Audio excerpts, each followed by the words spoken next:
Minnesota Statutes, Chapter 12, and other laws. Further attendance of the meeting by members of the City Council, city staff, or the public at the regular meeting location in the City Council chambers is not feasible due to the COVID-19 pandemic and closure to City Hall to members of the public.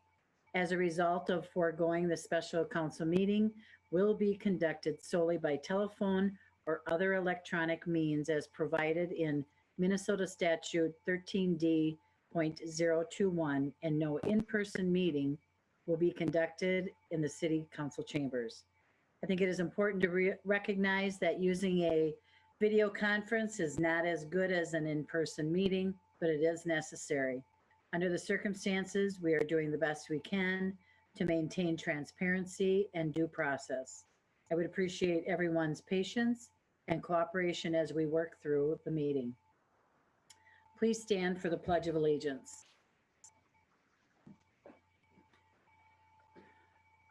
I pledge of Pledge allegiance to the flag To the of flag the United of States the of of the United States of America, United States of and to the America, and to the the republic, republic for which it stands, one nation, one under nation, God, under God, indivisible. indivisible, with liberty and justice for all. For all. All right, thank you. Seeing that the meeting is being held remotely, when I call your name, please indicate your presence. Councilmember Balsonic.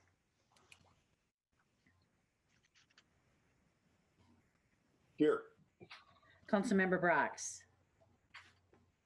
Here. Councilmember Fulch. Here, Councilmember Liefeld. Here. Councilmember Lund. Here. Councilmember Vaughn. Here. Let the roll reflect that all council members are present and a quorum has been established. Council members, are there any corrections to the minutes from the special meetings on August 14th and 25th and the workshop and the regular meeting of August 17th? Seeing none, they are approved. And now we'll have comments from the audience. For public comments, we have options for comments to be emailed prior to the meeting, as well as an interactive feature during the meeting. For the emailed comments, they have been forwarded to the City Council and the receipt is acknowledged. Please recognize that items not on the agenda will not be discussed this evening. We ask that attendants use the raised hand feature and they will be invited to speak one at a time. I also want to remind everyone that the public comment period is not intended for an extended dialogue. Is there anyone here who would like to speak to the council at this point?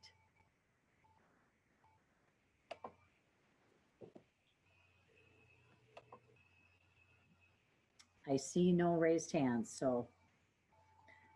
Council members, are there any council items to be considered?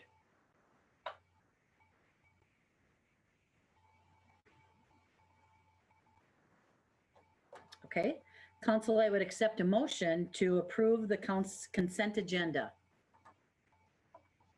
this is Councilmember Fulch, I so move. Second.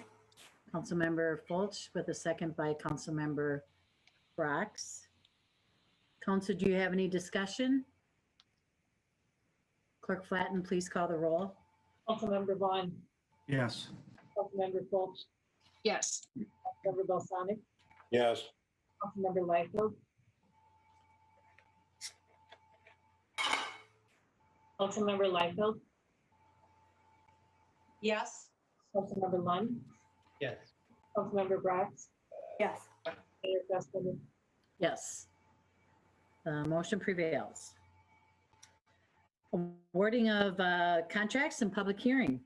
For this item, we will have an introduction by Community Development Director John Hinsman, and followed by a public hearing, then potentially several action items by the council. John, welcome.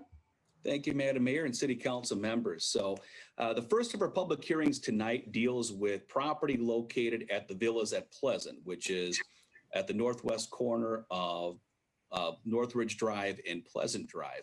And so I will go through the actions that we're looking for you to act upon tonight and give some explanation on some current issues that have come up on the project as well here. So I'm going to share my screen to give a little more background on the proposal itself.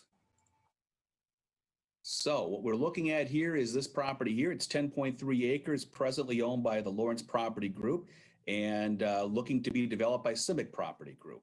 What they're looking to do is to create 32 villa home sites. And there are 3 actions before the council tonight. The first of which is to hold a public hearing to consider an ordinance amendment, which would be a rezoning of the property, changing the land use. And this would change the land use from A, agriculture and R1 single family residential to R3 medium high density residence planned residential development. So you're asked to hold a public hearing to consider that action tonight. With an ordinance amendment, we have 2 public hearings that are held, one at the Planning Commission and also one at the City Council. In addition to that, we also have actions scheduled for you for the preliminary plat and the final plat. These are not technically public hearings, but action is requested for you on these items. The preliminary plat would be the subdivision into 32 villa home sites, and the final plat would be the first phase of that development, which is about 16 lots altogether. So background on this investigation here and on the actions before you. We had the Planning Commission review this on a couple of different occasions. First of all, on August 24th, they did vote 5-0 to recommend approval of the rezoning at that meeting. During the public hearing, we did hear from several individuals who provided comments and sharing concerns on the location of the cul-de-sacs in relations to backyards, zoning of the property, stormwater, market for homes, screening, and traffic flow. So these items were included, and I've provided a summary of those comments within your packet itself. So they took action on the rezoning of that night, 5-0, recommending approval of that. But they did have some concerns related to the western cul-de-sacs and the relation to existing homes. And they asked for that to come back with some further investigation. That occurred on September 14th. At that meeting, there was an explanation given on the cul-de-sacs, which I'll get into in a little more detail in a moment, and a recommendation by the commission on a 4-2 vote to recommend approval of both the preliminary and final plat. So all the actions before you tonight are recommended for approval, 3 separate actions, and they just require a simple majority for action tonight. So let's take a look at the subdivision itself and the actions before you. This is a copy of the zoning map here, the property in red. This is zoned agriculture at present. This is zoned R1 single family residential. The entire area here is proposed to be R3, which is medium high density planned residential development, kind of a mouthful there. Similar type of zoning as you can see this area up here, which is 15th Street and Meadowview Trail, similar type of zoning. When you take a look at the zoning, we always look at the comprehensive plan for guidance. The comprehensive plan for this property guides it for low density development. It also provides some explanation of what constitutes low density development. Within the low density development section of our comprehensive plan, it does provide for maximum density for the sites, lot sizes, and type of units. Taking a look at what's being proposed today, which is a single family detached villa townhome, which is a smaller lot size. These do meet the requirements and the lot sizes of the comprehensive plan. So being it is consistent with the comprehensive plan, we are looking at a recommendation of rezoning to the R3 designation for this property. When you take a look at the development itself, here's what the development outline would be as far as the units itself. It's kind of a unique subdivision from the standpoint of public space. What you're showing here is a rear yard perspective of the development in which there is not proposed to be active space. The active space is actually on the side of the development, which is shown here, which I'm circling, and shown over here. So what they do is they activate the areas between the units for their private outdoor space, and really using this as open space separation between these units and the development itself. You can also see from the design of the subdivision itself that there's some variation within the units itself. Proposal of the subdivision is in two phases. We have 32 units as part of the preliminary plat, which is everything you see here. This is North Ridge Drive to the south. This is Old Bridge Lane, which would connect through the subdivision, and 23rd Street connecting from the west at Pleasant Drive. There are two cul-de-sacs that would be added to towards the west, Melody Court here and Orchard Court over here. This would be the entire preliminary plat for the subdivision. We look at the civil plans, grading, drainage, erosion control as part of that review to make sure the whole system accommodates and works well. One of the things that did come up and kind of a unique aspect of the site here is it is very flat and there are some drainage issues currently towards the northwest area of the property. So we did spend some time with the developer, and our engineering staff has reviewed this, and it'll be a betterment of the situation for this property for drainage at this northern area of the property. What we're showing here in this dashed line here is the phase breakup. The first phase, which is the final plat, is this area down here. This is what will be constructed first, the first 16 lots, and then there would be a separate final plat for the second phase of development towards the north here. And so when we're taking a look at different aspects of the plat itself, you know, we're looking at areas such as park dedication, drainage, road construction, road linkage. We've done our review on that, and we feel that this proposal meets the requirements of the subdivision code and are recommending going forward with it. Now, one of the things that we've looked at here has been the cul-de-sac locations. And you can see that the cul-de-sac locations on the west do come very close to the western property line. In fact, the right-of-way for the cul-de-sacs do touch the western property lines at these two locations here. And so certainly there's been some concern raised as to separation at these areas. Now, the cul-de-sacs that we're showing here meet our design requirement. We've had a design requirement that we've had since the 1990s here in what's termed a teardrop design. And the teardrop design here provides for ease of movement for our maintenance vehicles when a street and a cul-de-sac is publicly dedicated here. And so this complies with our requirements for the design here.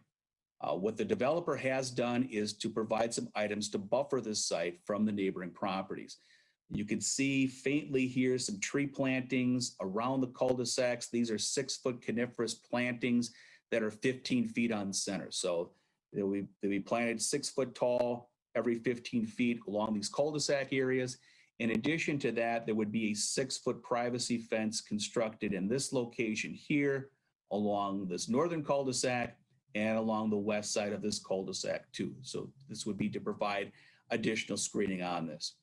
When the Planning Commission reviewed this on the 14th, they did add a recommendation to this that the standard cul-de-sac design that we have, the public cul-de-sac design, that they are looking for something that would be smaller. And I'll get into that in just a moment here. This is what the properties would look like, the homes itself, variety of things that would happen. Cul-de-sac options are as follows.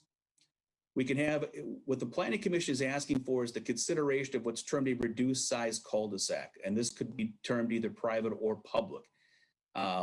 We need to determine whether that would be publicly or privately maintained. From a staff standpoint, we have a public standard for public right-of-way cul-de-sacs for a certain reason. It's the ease of maintenance for us. It's the most efficient way to do maintenance on the cul-de-sac. And this should really be the rule, not the exception when we're looking at these. And so our staff here, we would like to see the cul-de-sac teardrop design here, if it's going to be public, remain that way. There is an option from the developer that the developer could consider, which would be a private cul-de-sac. Now, a private cul-de-sac would be privately maintained, privately owned by the subdivision. There would need to be homeowners association documents established in order to ensure that the maintenance and the upkeep of this cul-de-sac will continue over time. The advantage to that would be you could have a different design that could meet our minimum radius designs for larger vehicles, fire, and so forth, but would not have to be the teardrop design, which is our preference for public maintenance on the property. So we're not necessarily opposed to a smaller cul-de-sac. It's having a smaller cul-de-sac that the Public Works Department would need to maintain. And so that is an option before that, if the developer could develop these privately. Now, the developer has shared that he would prefer not to do it that way. His reasoning is that this provides additional burden and additional cost to the owners of that subdivision. I don't think that the developer is opposed to a smaller cul-de-sac if it was publicly maintained, but he's not would not prefer to have it privately maintained for those reasons. Our public works staff would like to see any publicly maintained cul-de-sac be built to the standards that we've established here. Within the report itself, we did note that a location of another cul-de-sac that was done that is publicly maintained, publicly dedicated, that was built off Summit Point in 2006, I believe. And so we have done that in the past. However, that is the exception and not the rule on that here. So really what we're asking for you tonight in relation to the platting items on this is to provide some direction on that.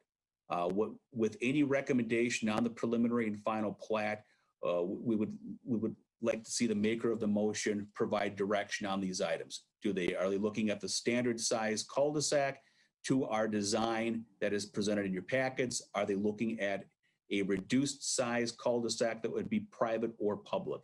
That recommendation can be made and staff can follow up on the details of that. That would not need to necessarily come back to the city council, but we would need your direction on that. So that is the proposal that we have before you tonight. Again, the actions before the council are to hold a public hearing on the rezoning aspect of it, and also to consider action on the rezoning, the preliminary plat, and the final plat. And that would be consistent with the conditions within your packet. We do have the developer present, Stuart Simek, who can answer any questions as well. He's in the audience, and I can stand for any questions prior to the public hearing as well. Thank you.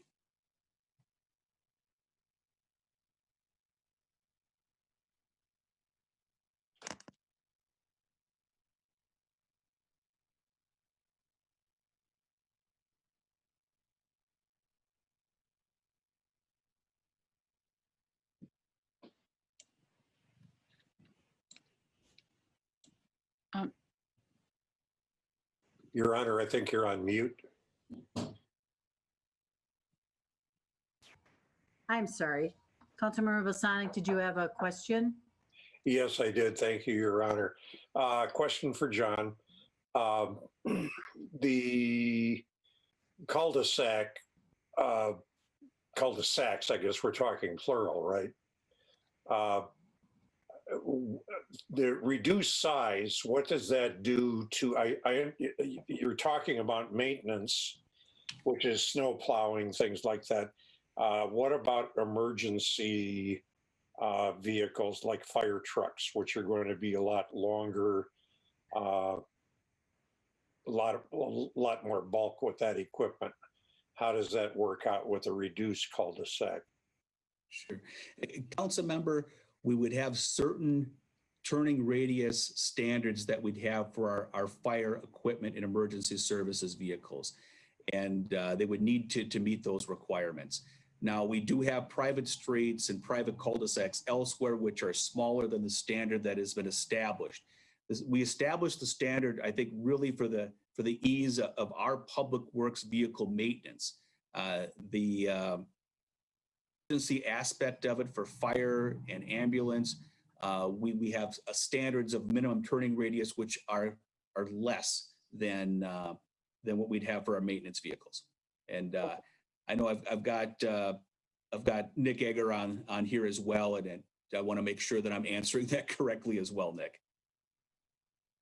If I could jump in, Your Honor, on that, just to expand on what John's saying, I think in the scenario where if there were a private cul-de-sac, I believe the developer is suggesting that they would remove the island that is required when we have the standard teardrop design for the publicly maintained cul-de-sac. So that the act of opening up that space does help out with the larger turning radius for an emergency vehicle such as a fire truck. What it does put us at a disadvantage at when it comes to maintenance is that is even more snow to clear and stockpile and deal with for clearing out the bulb of the cul-de-sac. The reason for the island is to try to minimize that and to create a one-directional path around the perimeter of the island so that it's conducive to fitting for our plow trucks. You might have seen in my memo segment there where it's discussing this. We've got around 100 cul-de-sacs in town, and we arrived at this sort of design 25 or more years ago after adapting to the type of equipment that we have in our fleet that takes care of 100 miles worth of other streets. So we're kind of fitting things to what we have in our arsenal to do an efficient job of plowing there. That said, cul-de-sacs are among the most time-intensive areas that we do have to clear snow from. So I think from my standpoint in overseeing that operation, I certainly don't want to take something that's already not ideally efficient and make it even less so with a shrunken size and more difficult maneuvering in there for the regular maintenance that comes with wintertime. So I think that's where I'll leave it. Okay, thank you, John.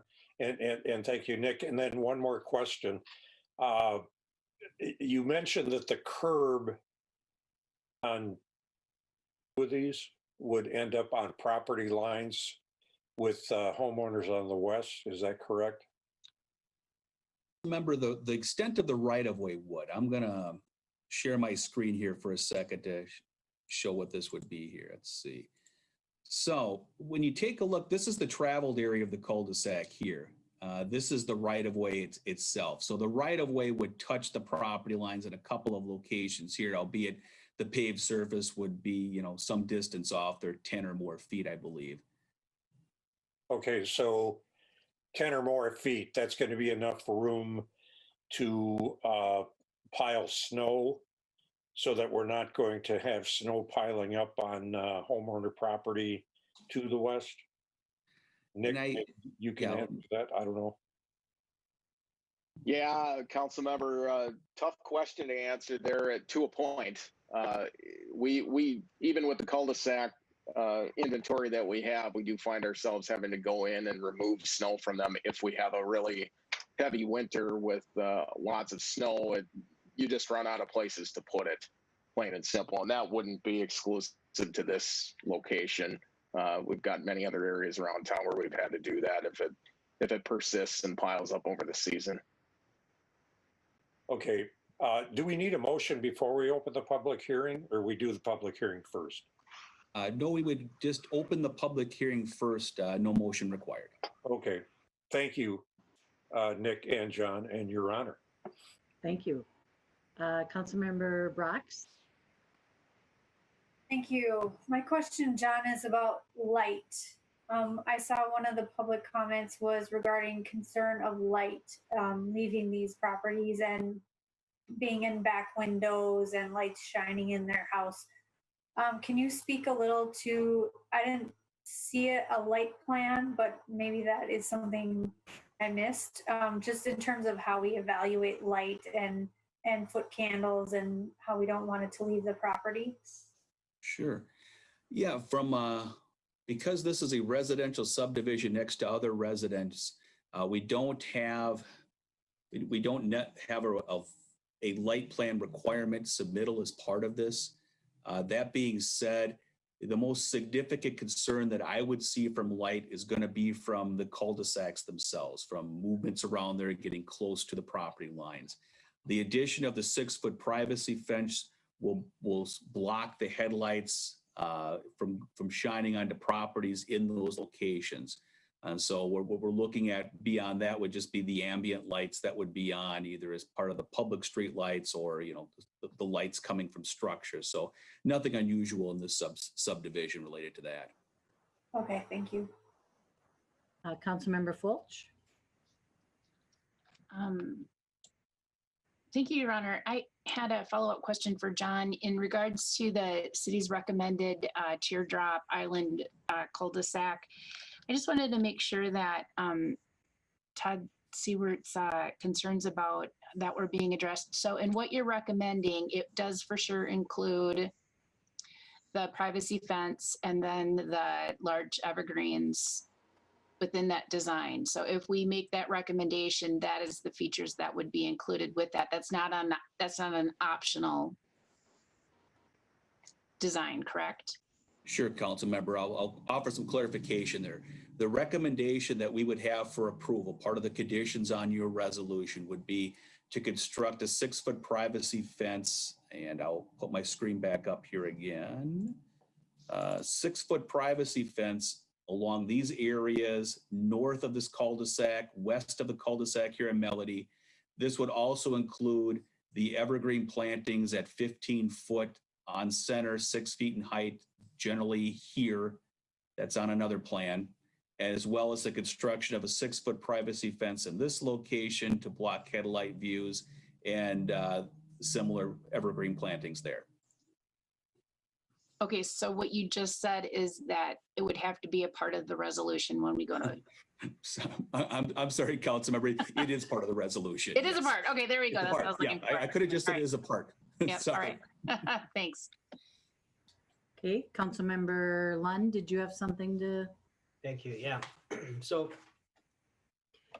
we say reduced size, but that really doesn't mean anything unless we can put some numbers to it. So could you give me an idea of what that looks like? If you were to show that map again, where would that new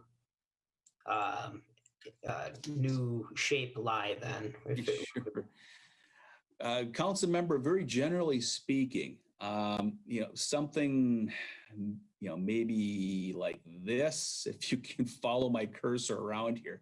The teardrop that we have here is for 2 reasons, for the ease of moving around, and I think also for snow storage space as well here. So a smaller space, we'd have to, if it was public, we'd need to truck that off, put it someplace else, find a storage place for it. Be a little more difficult. Privately, same thing as well. They'd have to figure that point out. But from a distance standpoint, you might be able to lessen the distance from that western and from the northern property line here, maybe to this point. And what that means in general terms here, and I'm taking very rough approximations here, you might be 20 feet off from the property line with the pavement, maybe more on that one. But that's really a hypothetical on my end. And the one on the north is, that is the thought process when we were discussing the reduced size, that one would remain teardrop? Yes, council member, this cul-de-sac up here on Old Bridge Court or Lane would remain as is. There would not be any recommended changes to it. It would only affect the 2 to the west, Melody Court and Orchard Court.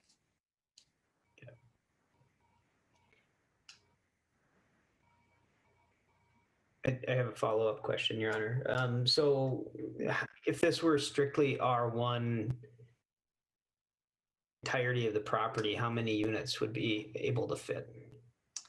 On R1, I think the minimum lot size on that's 9,700 square feet. So I don't know what the number would be off the top of my head, council member, but with the lots shown here, I think we're looking at 6,000 square feet and up.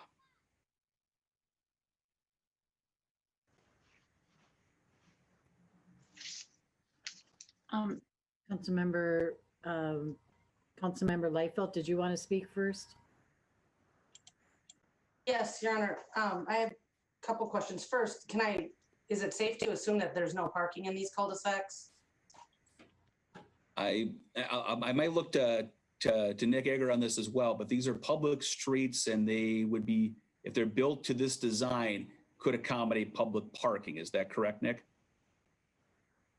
Yeah, I think we have some degree of that there with the standard design. The drive aisle is about feet wide, so it's not that can present problems, of course, if there's that kind of activity happening in the winter, like anywhere else. But summertime conditions, it does allow maneuverability around there for standard vehicles.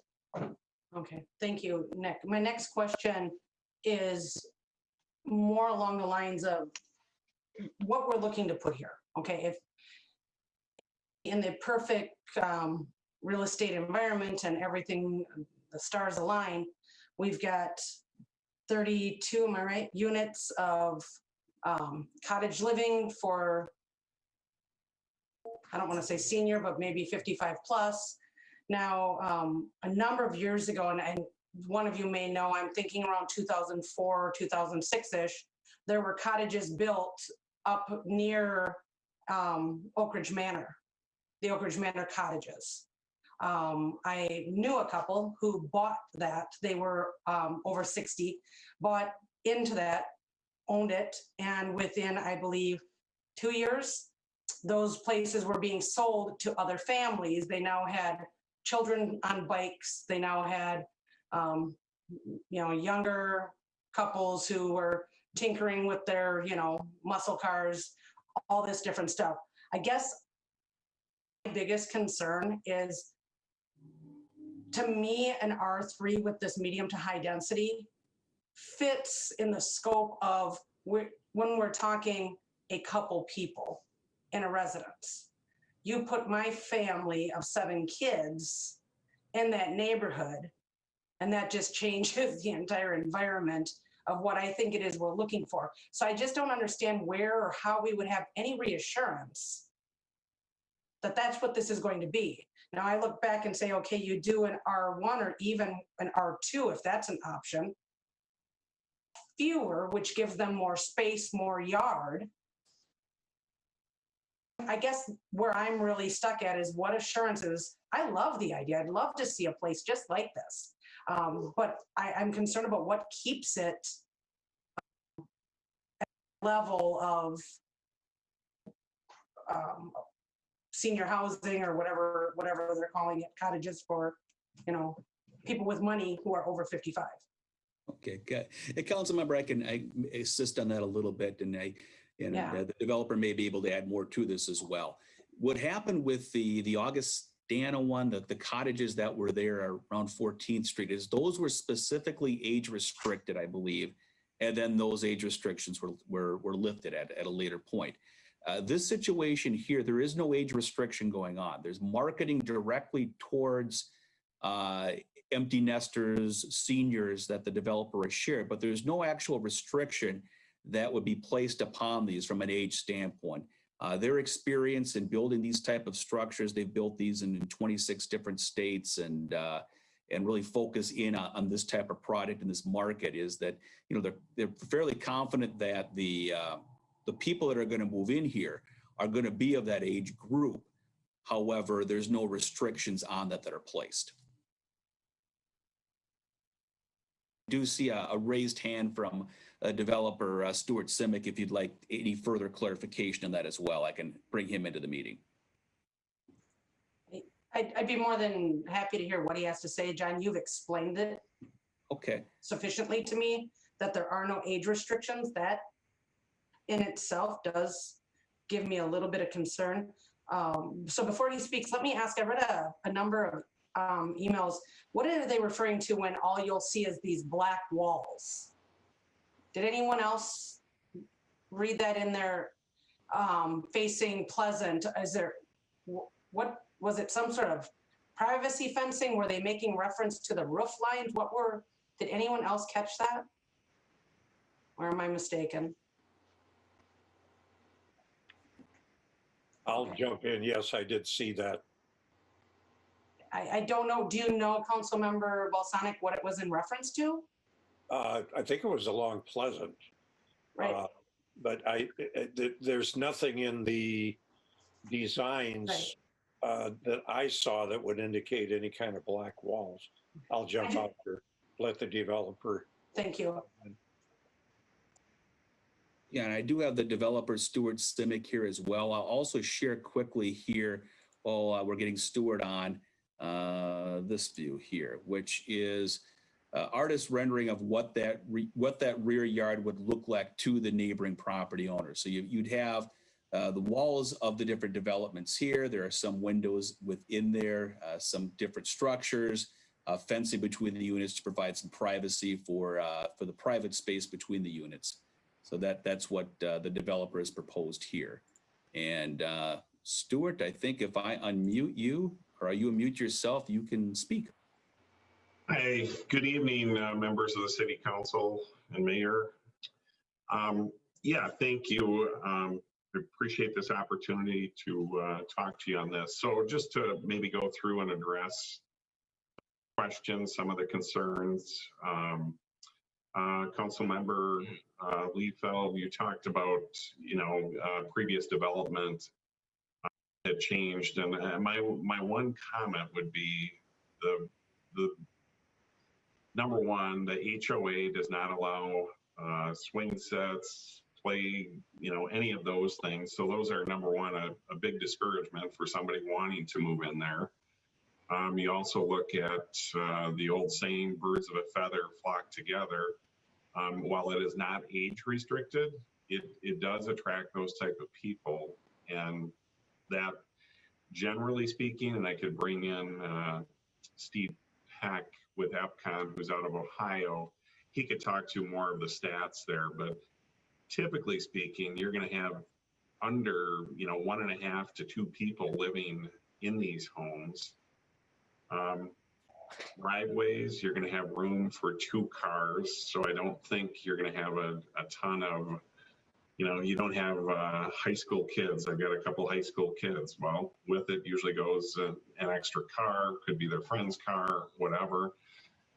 So some of those things really don't show up. And again, I can bring Steve in on that. One of the other questions on lighting, these homes will probably have more lighting impact from the 2-story homes that are behind them than they will be giving, I guess is what I would say. You've got a 1-story versus a 2-story. And again, with modern lighting that's out there for street lighting, we'd have to talk to your engineering department, but I'm certain there's standards on that for, keeping the light on the property. That's been a big thing probably for the last 10 years at least. The drawing out there is a little bit deceptive, what everyone is seeing, and there's been a little, I would maybe call it a little bit of misinformation, or maybe it's a poor job on our part. With the curb line absolutely positively does not go up to the property line. What you are seeing is the public right of way. So you see the line where it goes. It'd be no different than any of these properties probably have a public right of way coming off the cul-de-sac, or be it if it were on Pleasant Avenue or Northridge, there's typically always a public right of way in there.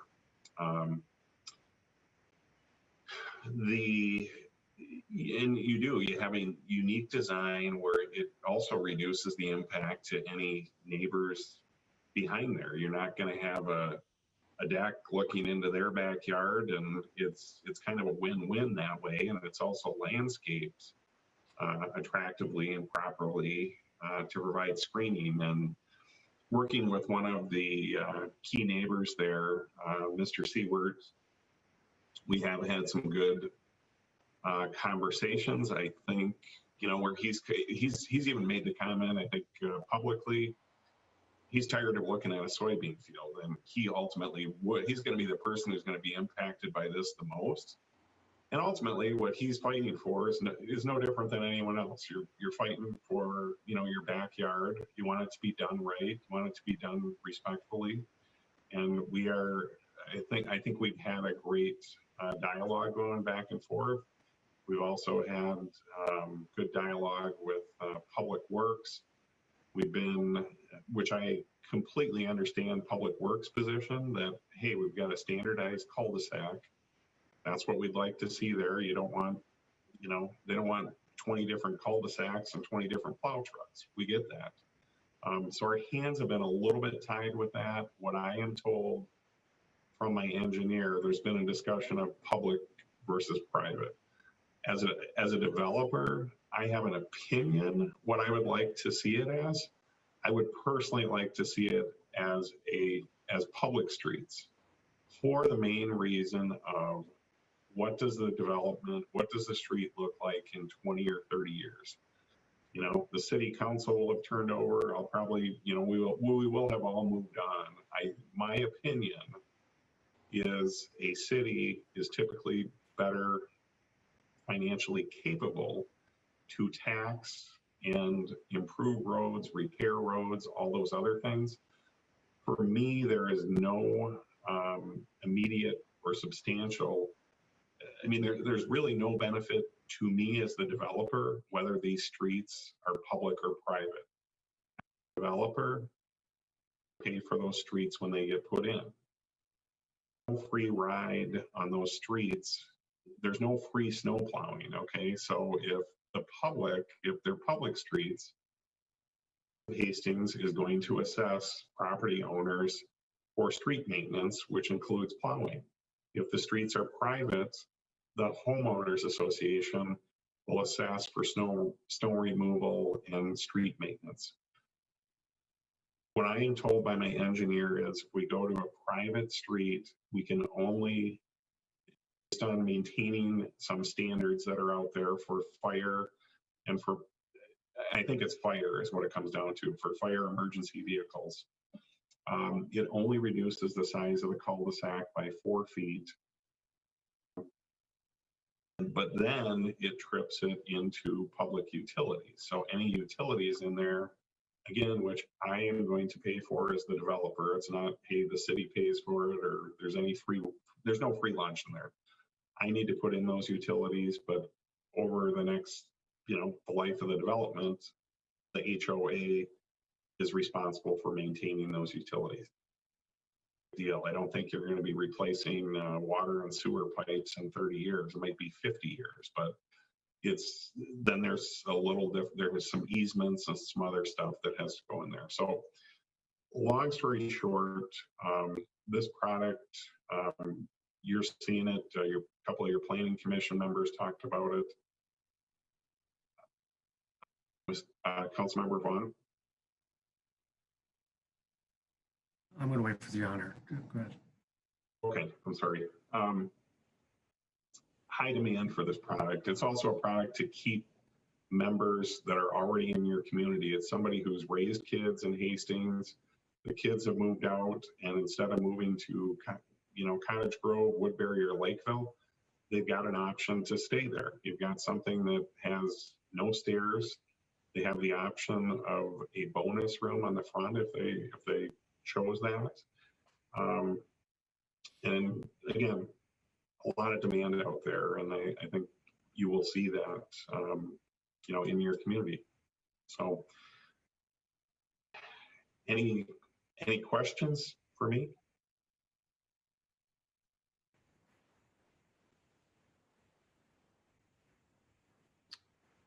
Councilmember Balsonic, you're unmuted. Oh, I'm sorry. Okay, Councilmember Vaughn. Councilmember Vaughn wanted to speak. Okay, Councilmember Vaughn, you're unmuted. Thank you, Your Honor. Real quick question for, and I think all this is going to tie into the first item that we're going to have a public hearing on, the rezoning. But Stuart, you mentioned this. These designs, and I've watched the planning commission meetings, and I've worked with you on this since the beginning. Are the cul-de-sacs a requirement, or just something that you want to put in there for this? Because I look at Melody Court as an example. There's 1, 2, 5 homes in there and nothing on the other side. Why can't, I just went through some other things for tonight's meeting, and there's some other ones. Why aren't these dead ending into extra parking spots? Look at even Orchard Court, or maybe just have a street. Why does it have to be a cul-de-sac? So, or is that a requirement? Very, very good question. it's a requirement. And, you know, truth be told, if there was not that requirement, we would probably put some sort of hammerhead turnaround down there. And again, not having to put a big cul-de-sac in. The other thing when you think about these cul-de-sacs, your typical cul-de-sac, you know, probably has 6 homes on it. If you look at this design, you got about 1 to 2 homes. So they're not really servicing anything, but they are unfortunately a requirement. And I think in the, you know, in the whole, I guess, picture of this, reason that we can't work with the engineering department to come up with some sort of solution. I mean, we're not, I guess we just got to figure it out and see what's going to be acceptable with the engineering department and how we do it. But ultimately, these cul-de-sacs, they're just a turnaround. You know, that's ultimately what they are. And you think about it, if you owned there, into your home, are you really going to drive through the cul-de-sac, drive around, and then come back into your driveway? You know, when I live on the front of a cul-de-sac, and the first driveway I turn into is mine. I don't even drive in the cul-de-sac. And, you know, there won't be really any homes off these, so it's a requirement. And then, Your Honor, thank you. Your Honor, a follow-up that is, if this, I'm assuming the city's requiring this, and oh, the math on it not making any sense to me, because I look long-term, the cost of pavement, the cost of maintaining it, in space. I don't know why we went dead in that, because we've done it in other, we're going to talk about them tonight. I drove up and down them. Granted, they were private sector. So if this was a private sector road, could they put in whatever they want, or are we going to require, again, more cul-de-sacs? I'm not seeing the value of it. I personally think, especially when I look at who they're target marketing this, that down by the end of Orchard, I would be putting 2 or 3 parking stalls in case somebody wanted to come over. That's where I'm leaning. I'm all in favor of this project. I have been from the word go, because I think our community needs it. I understand the neighbors directly behind it are not in favor of it. Some of are, but we've had a lot of calls and emails that are in favor of it. And I think working with them, and I give Stuart and his staff credit, working with the neighbors on seeing different designs here, but I think that's more into the preliminary and final plat that I'll have this discussion more on the cul-de-sac, but that's my overall opinion. I think it's a needed thing in our community, and I like it, but I really want to question these cul-de-sac requirements. Thank you. Thank you, Councilmember Vaughn. Councilmember Balsanic. Yes, thank you, Your Honor. I was looking at those 2 cul-de-sacs, and I'm saying to myself, if we didn't have them, the developer could slip in 2 more villa homes in there. It's just taking up so much property space. Now, that's an advantage to the people that live to the west. But in terms of the development, if all we're doing is putting those in so that a city truck can do a U-turn with the plow, it's a residential street. The plow driver could just as easily back up onto Old Bridge Lane, just do a straight shot in on Orchard Court and Melody Court, back up Old Bridge Lane, and they're out of there. It's a lot of space. It's an awful lot of space. I'm looking at my copy of the drawing, seeing any actual demarcation distances, but because of those 2 cul-de-sacs, you're kind of wiping out 2, maybe 3 villas. Thanks. Thank you, Councilmember Balsanic. Nick, sure, go ahead. I think Dan had his hand up before me, but. Oh, I didn't see that, it's up to sorry. him. Dan, would you like to speak? I was going to refer to Nick, but the comment I wanted to make, although they take up a lot of space, it's more than just a snowplow. It's also fire trucks, it's garbage trucks, it's maybe not with the market they're putting towards here, but school buses, delivery vehicles. There are a lot of other vehicles that do need to be able to go in and turn around, not just the resident on there that pulls in and out of their driveway. And that's the reason that there's a requirement for the cul-de-sacs. But I'm sure our engineering expertise, Nick or even Ryan, could elaborate. Sure, Nick, go ahead. Yeah, thanks, Mayor.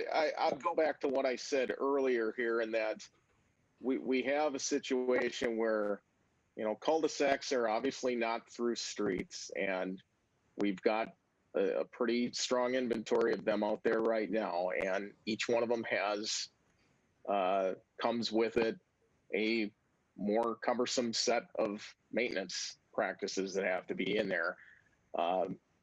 Equally, or likewise could be said for a hammerhead or a dead end. I don't think that it's going to be nearly, it may be even less efficient than an already inefficient cul-de-sac to have a 40 or 50 foot long dump truck plow with a 20-foot wide blade backing in and out of there, trying to push snow around and so forth, and putting that into the places it needs to go to clear the street. So what I'm looking at here from the long-term caretaking upkeep of these streets and cul-de-sac areas is aiming at making that an efficient operation. We inherit everything that a developer builds if it's a public right-of-way space forever.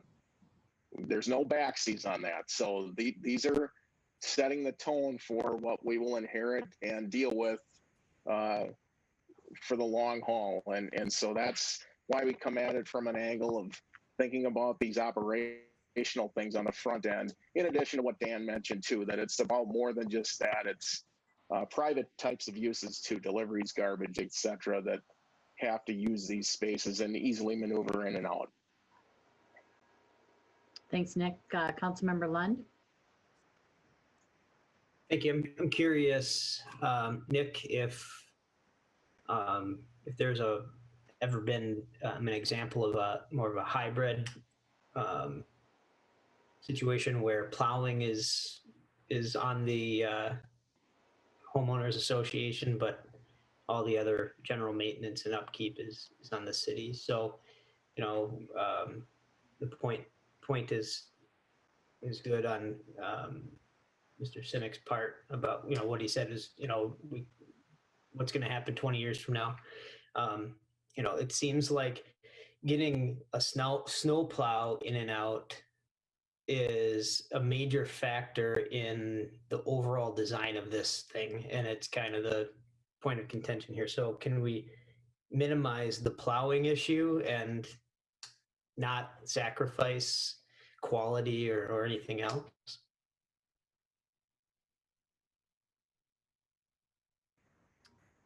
Nick, you want to speak to that? I don't think I'll have a very well formulated answer here for it. That's a new one. Have not been asked before about having public snow plowing, or sorry, private snow plowing, but public street maintenance. I don't believe we have any situations like that elsewhere in the city. I'm sure I'd be aware of that if that were the case. I'm not sure about other communities, whether they've done similar arrangements. So I'm sorry, I'm kind of at a loss for the here and now to be able to answer that and speak with a high degree of detail. Thank you, Nick. Councilmember Liefeld? Thank you, Your Honor. So back to the whole cul-de-sac thing. So if I'm understanding correctly, it's our requirement that those two cul-de-sacs be at the end. Stuart, this isn't something you guys, your company is built in. That's something on us that in order for everything to plow right and drain right, that needs to be there. Did I understand that right? Your Honor. Yes, Councilmember Okay. Liefeld, that is correct. It is Okay. a requirement. Then I guess my question then for staff then, because it is in our packet tonight, the rendering in there from Mr. Seward. Have we looked at that? Have we taken anything into effect? I mean, there it has a cul-de-sac and then I don't know what you call that, Nick, that road that looks like the letter C the way I'm looking at it, but I'm sure you engineers have a name for it. So that is something that doesn't work. I mean, I guess that, I don't know that we've discussed, and I know Mr. Seward also builds houses for a living, so I would ask if we've taken a look at this, and is this something that, one, is something that could be looked at? Or what are your thoughts, Nick? I'm going to defer to John Hinsman on this. We've seen that, but I don't think that, we haven't given it a real deep dive on the engineering standpoint or the public works maintenance standpoint. I think clearly from viewing that, it allows through passage. It doesn't have a turnaround per se. So that's a little more advantageous from that standpoint. But I think Stuart and John will probably both have some additional things to say on that. Yeah, Your Honor. Go ahead. Yes, I'd like to address that. So Mr. Seward did put that out there. We did look at that. It does two things. It puts 4 of the homes on essentially an island. So if you kind of envision yourself, those homes would be pretty hard to market, I guess is the easiest way to put it. The most important part, and we did talk about this at the Planning Commission, the most important part about that plan, which it does not take into consideration, is the stormwater management. So that plan, the site wants to drain the way the site wants to drain, and that's why we have the stormwater ponds where we have them. When we first started these discussions with the neighbors, one of the biggest issues we heard about was, hey, what are you going to do to improve the stormwater? Because, and we saw some pictures and you've maybe seen them circulated of springtime flooding.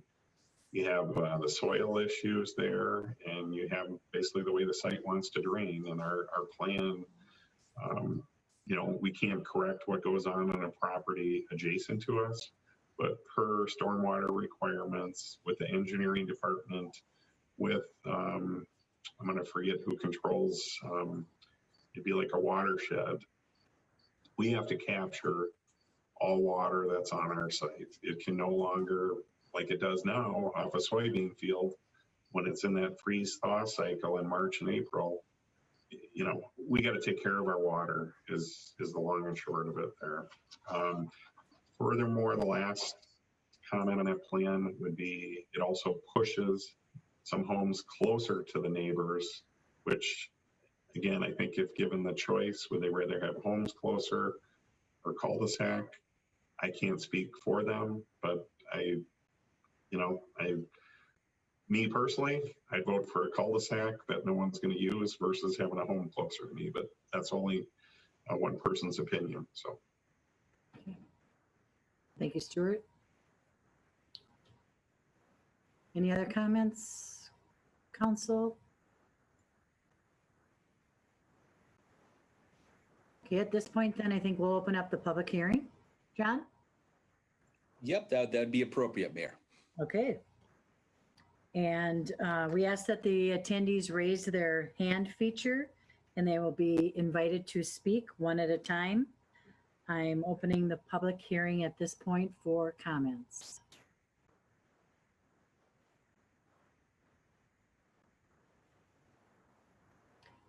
The public hearing is now open. If you'd like to speak, those of you in the audience, please signify by utilizing the raised hand.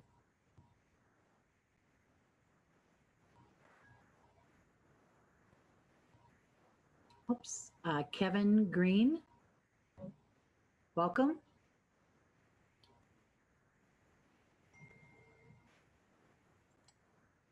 Yes, can you hear me?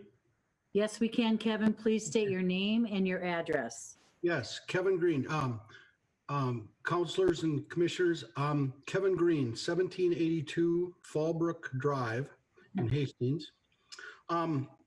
I've just been listening in on the conversation, and I know it's quite a challenge. The cul-de-sac, the snow plowing, everything's a trade-off, and I don't have any answers for that. I do know that if we add it up, this is probably $15 million worth of development. It's good for tax base. I think in the 15 million, there'll be enough extra tax base that we can figure out the traffic. We can figure out the cul-de-sacs. I'm empathetic to the neighbors to the west and to the north. They have a legitimate concern. I'm not really sure if I have any answers, but I'm fully in support of the project. $15 million of additional tax base on a piece of vacant farmland that's been sitting there for, well, it's been sitting there 13 years that I've lived here.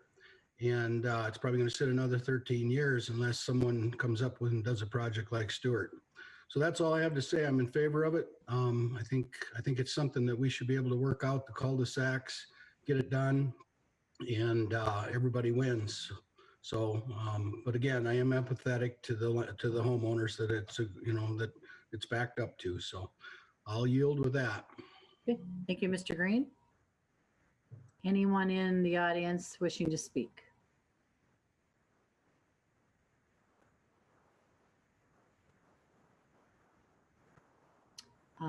Paul Hiller.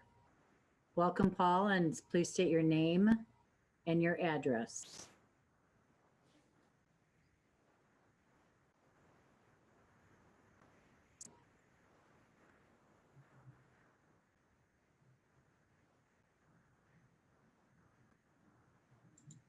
Welcome, Paul. Please state your name and your address, please. My name's Paul Hiller. I live at 2467 River Shore Court. I would be one who is very much probably the most affected by the cul-de-sac issue. And I can't tell you how much I would oppose having this in my backyard. I don't care if you plant a fence in redwood, sequoias, I don't care. You're still running a street into my backyard if this goes through. And I've been here 15 years. I'm the original owner of the house. My property rights shouldn't be infringed like this. It's not like I bought a house or a lot that I knew there was a street in the backyard. That is a serious concern for me. It should be for anybody. If any of the council members lived on a street, had a house that they decided to run a street to the backyard, I would think that you would really be adamantly opposed to it. And I mean, I don't even know what to say. That this is an R1 neighborhood, and this doesn't fit in our neighborhoods. And I would say even the streetlight issue, I know John says it's not really an issue, but you're still putting a light in my backyard that would be visible light into my yard. I mean, even anything that comes down the street, it doesn't matter if there's a 6-foot tall fence. There's no way that that's going to keep light from shining right on the back of my house. Not to mention concerns of if this is truly a senior residence, development, what if they have an issue and drive right through that fence into my yard? I have an 8-year-old son. Playing in the backyard, and or maybe a car just runs through into my yard, hits my house. And I know that sounds like a rare occasion, but as a contractor that does insurance work, I do at least 3 houses a year from cars driven into them. So while it's not super common, it does happen. And everything about this it just doesn't fit in the neighborhood. If it was a regular R1 neighborhood where I had a yard backing up to my yard, I wouldn't care, because that's what I signed on for 15 years ago. And, we pay a lot of money in taxes. We would at least expect that our property values are respected, because this will undoubtedly, I don't care what you do to this plan, this will harm my property value. there's nothing else I can say about it. That's a fact. We didn't approve it on the other side of Wyndham Hills last year because it was going to harm property values. Putting a street curb this close to my backyard will harm my property value. And I don't know what else to say. So thank you for hearing me. Thank you, Mr. Hiller. Anyone else in the audience wish to speak?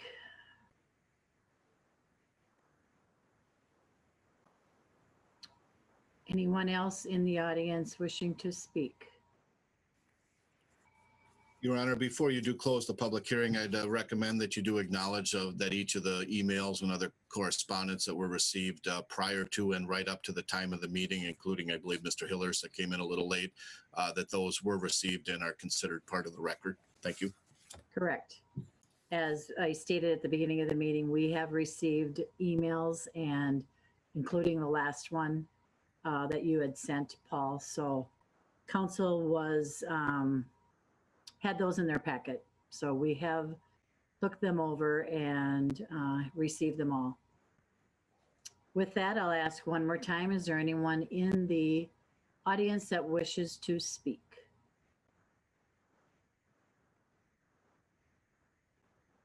Okay, I'm not seeing any more hands being raised. So at this time, I will close the public hearing at this point. And council, I will bring the discussion back to you. Stuart. I did want to just comment on Mr. Hiller's comment that it's very uncommon to have a public street in a backyard. I don't know how to share my screen on here, but if I were to direct you to Northridge Court and Pleasant Drive, very nice neighborhood there. You do have a home that backs up to a street. In fact, Pleasant Drive, that backs up to last traffic counts we pulled. There's over 3,800 cars per day. And those homes do, that home in particular, and then there's another one that's on the north side of the cul-de-sac.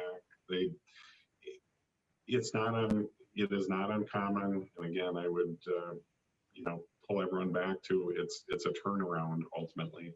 So I did want to add that. So. Okay, thank you, Stuart. Thank you. Councilmember Fulch. Thank you, Your Honor. I had a question for Mr. Simek. So the homes that are on the west of the development are, the most concerned, and they have very legitimate issues. And so I was wondering what more can you, I'm trying to look at the tree rendering plan for plantings, and with the way it was put into our packets, it is very difficult to see the very edge of what the landscaping is supposed to be, particularly around those cul-de-sacs. And so I was wondering what more could be done to bolster so that there is more of like arborvitaes or thicker evergreens or something to that effect. Thank you. I can't see what's on this on the most western edges. Because I think the more that you could do, the more that could be screened, the better, the softening of the landscape. So it's not just, looking at so many of these homes. And so it's hard to get a sense of what this is going to look like once things are grown in, but it doesn't look like it's a lot of greenery. From the communications that we've received from these landowners, they're saying that they can't put up privacy fences themselves because of the covenants of their own associations, I think. And so can you talk a little bit more about what more is it that you could do to create more of a screen so that some of their concerns can be alleviated? Your Honor, and Councilmember Fulch. We do have, and again, this has been part of the discussion with the neighbors. We, as part of our development, and again, primarily based on comments from Mr. Seward, we have added that privacy fence, and that was in addition to the evergreens. And I think if you look at the plan that Mr. Hinsman has up, you know, it seems the point that's most sensitive, and I do respect that, you know, it's no doubt a change from what they are looking at, but I believe we are, you know, adequately compensating for that by putting up a privacy fence, which ultimately it's going to be pretty difficult to even see on the other side of the cul-de-sac. You have a privacy fence and you will have evergreens there. I would have to pull my engineer into this discussion, but we also do have a number of evergreens showing along the property line. If you look along, yep, right there. Thank you, Mr. Hinsman. So we do have that, and also, while not all of the homes along the west, but in one in particular, they already have all a wall of evergreens, kind of a living fence, if you will. So the good news is, while they may not be able to put up a privacy fence, I wasn't aware of that, we will be able to put up the privacy fence around the cul-de-sac. And then with the evergreens that go in there, that is going to provide, you know, a lot of separation there, and also the comments too, and working with the neighbors. In fact, it was from the Sullivans. The original plan, the homes were, I'm going to say they were approximately 10 feet off the property line. We have moved those back substantially. So we did listen to the neighbors, and we took a lot of those comments into our revised and updated plan. That answers your question. Just to clarify, where are the privacy fences? That whole western edge is not a privacy fence, correct? It was just along the cul-de-sacs that they were. It's hard to tell from this depiction exactly where are the privacy fences going to be installed. Yep, great question. Since I don't have the screen and it would take too long to figure out, yeah, where Mr. Hinsman is showing where he had his cursor. So you basically have it running from east to west, north to south, essentially encompassing the bulb, if you will, on the cul-de-sac.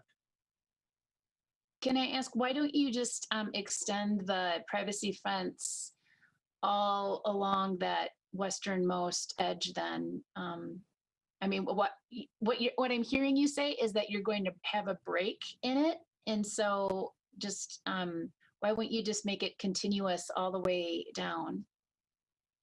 Mainly for purposes of ongoing maintenance, and typically, and I don't know if we're able to pull up an aerial, there is a substantial amount of plantings. And again, I'm not going to be able to refer to home on there, but if you are able to share a screen at all? The host would have to allow you to do that. Okay. I don't know if that's easy, but I got kind of an aerial map here, Stuart, that okay. Yeah, I'm on down here, and yeah, I'm on Google Maps, and I've got the aerial, and it really does give a good, let's see. I'll see if I can pull a map up of that area too on system here in just a moment. Yep.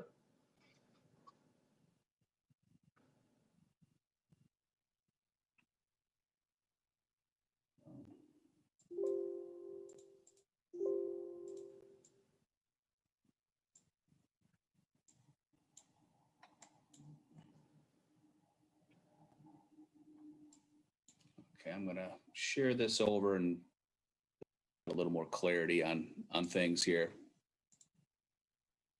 Okay.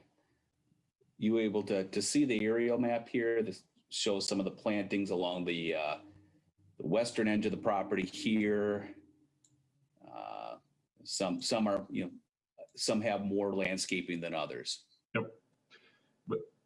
And I do think, as we plant those trees, if this is actually, and I can relate to this one because I live across the street from a high school. I have essentially a evergreen wall on my property line or on a corner house. And I think when we would do our plannings to, again, further increase that, visual separation, we could essentially plant agrum in between these, and pretty hard to see through a set of two evergreens, one on each side of the property line. So I feel really good that we're going to add that, and I think that will do a lot.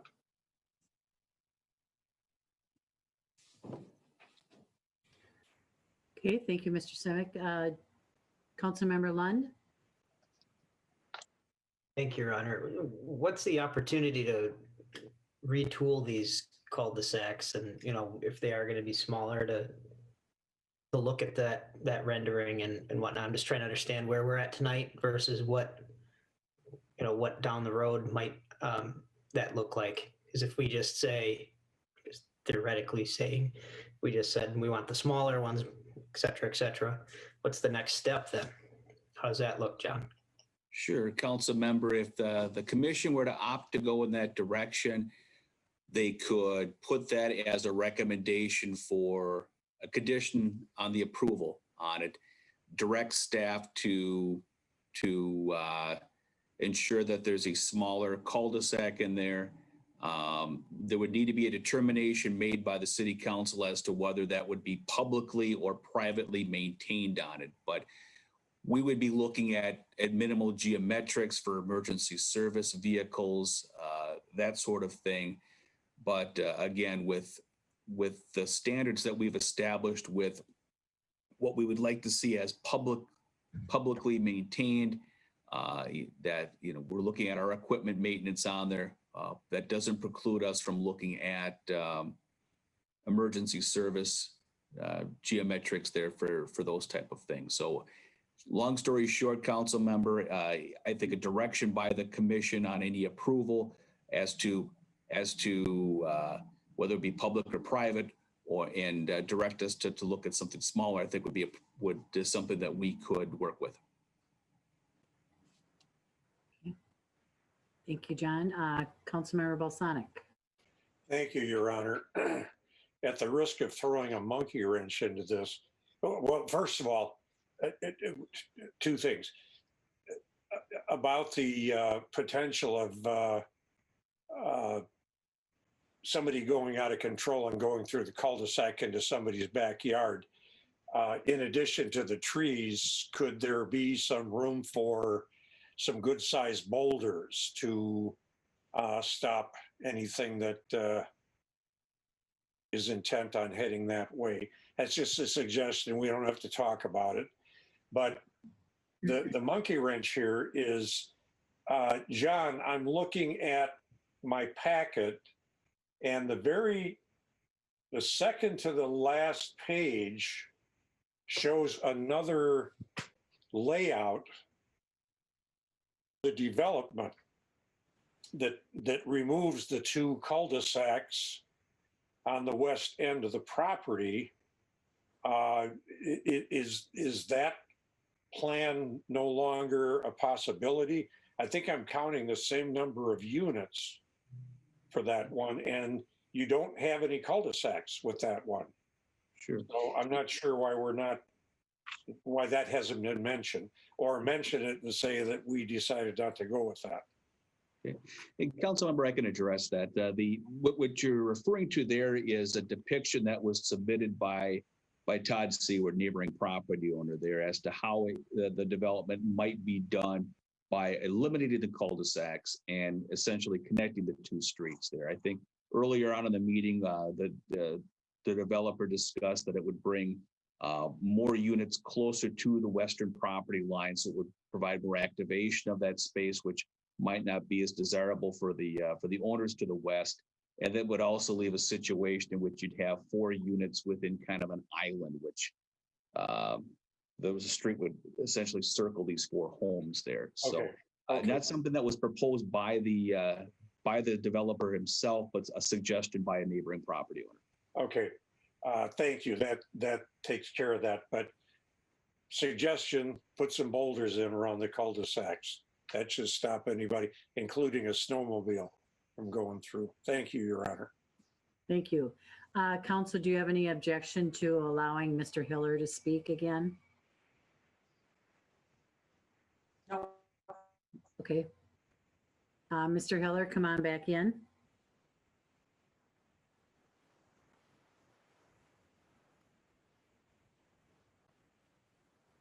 Thanks. I just wanted to comment on what Stuart was saying about Northridge Court. Those houses were built after the streets were in. That's what I'm talking about. We can't, I'm talking about that. It's not that I didn't buy a lot with the street in the backyard. That's all I want to say. Okay, thank you. Honor. Councilmember Liefeld. Thank you, Honor. John, I don't know if this one's you or maybe Nick. So just looking at my Google Maps, and I'm looking at the map like this. The map is this big.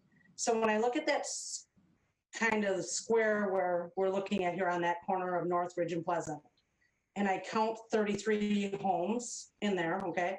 As I'm counting the surrounding neighborhood, I'm coming up with what appears to me to be basically the same amount of homes on the same amount of land.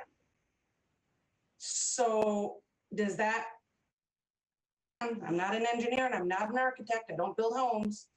John, I know you guys have that fancy little machine on your computers that show you the distance of certain things. So I'm curious to know, because as I look up into Brook Court, into 22nd Street where it dead ends, Brook Court dead ends, I'm coming up with the same amount of homes. Is that simple? Well, I put the screen up here. Brook Court is here. Ridgewood Court up to the north here. I mean, these property sizes are going to be larger. They're zoned R1. They're going to be at least 9,700. I would assume most of them are going to be 10 to 15,000 square feet in size. So you're dealing with some larger home sites here. The home sites that we have within this development are going to be from 6 to 12 to 13 maybe at the top end of it. So to answer the question, you have a little more, you're going to have a little more density of homes within this development, certainly that necessitates the rezoning of the property, but they're single family in nature, and I don't know if that's answered your question. Well, it is in a way, but I'm seeing 10 homes on a cul-de-sac on River Shore Court, right? A cul-de-sac on Brook Court, being 2, 4, 6, 8, 10, 11 maybe on Ridgewood Court. So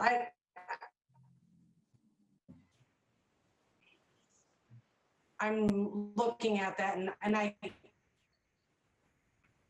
what Mr. Hiller is saying, and at the same time, you did build, I think he said he was the builder there, the first owner at least, of a home that had a field behind you that would someday be developed. This, if it were an R1, is it the question that? Yeah, council member, I'm losing you a bit there. As far as stack up, you know,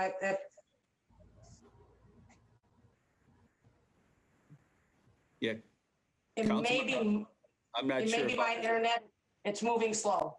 Okay, yeah, I'm not sure if others are having difficulty or if it's on Okay, my I end. apologize. But Don't know. I don't know if I got the gist of the question, council member. So did you get my Lisa, we're not hearing you. Your internet. question being, is it reasonable that if this were to stay R1, And maybe the question, council member, is, hypothetically, if this was developed under the R1 zoning, what could be developed here? And you certainly could put detached homes that would need to have a minimum lot size of 9,700 square feet. So there would be many of the home sites that are proposed on here that would not meet that requirement. And I think a lot of it comes down to, frankly, the market that is being sought here, and frankly, home standards as well. I mean, the R1 district that we have was established, and we had many homes constructed that were 10, 15,000 or more square feet on the lot sizes. From a marketability standpoint today, the general trend that you see in construction is smaller lot sizes because people are looking to put more into a house as opposed to the property. In this particular situation, being the market for this really is an empty nester, and there's a desire for limited outdoor spaces and not larger lawn areas. It's kind of a different market scenario here. I think, John, I'm going to go ahead. tell me if you give me a thumbs up if you're hearing me okay at the moment. Okay, so my question is, if an R1 development happened to come in, reasonable that there could be a cul-de-sac in that spot? Okay, yes. Speaking, I'm going to take this thing off here. I'm going to put the other screen that we have on here, which would be this one. Okay, so hypothetically speaking here, I mean, if you were to use a similar type of scenario here, I mean, you might have less lots going through in this direction because you would need to have larger lot sizes in these locations. But as far as the cul-de-sac design, potentially could be similar. Clarifying, John, sorry about my poor internet. No worries. Sure. Councilmember Lund. Thank you, Your Honor. Yeah, Councilmember Liefeld, that was my first question tonight was regarding if this were an R1 wholly and we just kept it that way, how many units could potentially go on there? Obviously, that depends on layout and whatnot, but I did do an exercise similar to what you were doing, where I overlaid neighboring homes adjacent to that property in a way that made some sense. I'm not an engineer by any means, but I don't recall the exact number, but it was in the high 20s of units of existing homes in the adjacent neighborhood that would fit in that land. Now, take that with a grain of salt, but I just needed to have an understanding for myself what that might look like if it were to be strictly an R1 developed. Okay. So just help you out a little bit there. Councilmember Balsanic. Thank you, Your Honor. Just piggybacking off Councilmember Lund and Councilmember Liefeld, I did the same thing. Take the size of the property in question, overlay it. You're talking single family about 25 to 27 or so. With this development, you're talking 33. So it's not like it's doubled the amount of home sites that would be going in there. It is going to be, a little bit smaller. I have a question too, John. Do we have restrictions on curb cuts for driveways on Pleasant? So if a developer came in and wanted to put homes on the west side of Pleasant in that property in question, could they do that? or not? Okay, I'll start the answer here and I'll look to our esteemed Public Works Director as well on this. On Pleasant Drive, I'm fairly confident it's a collector road. We would not be allowing any direct curb cuts onto Pleasant Drive. Right. Northridge Drive, I'm uncertain of.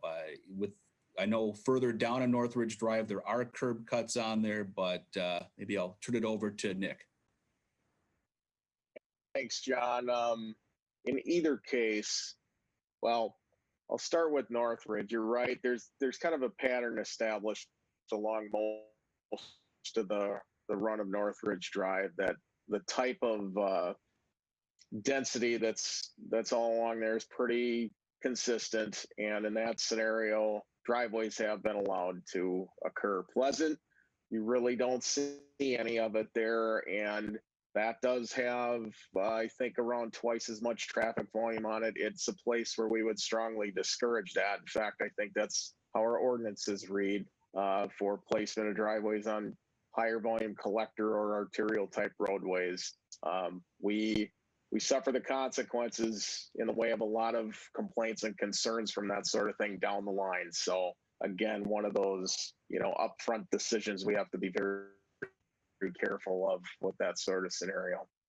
Good, thank you, because that pretty much limits any kind of configuration for single family R1 on that property, as far as I can see. Thank you, Your Honor.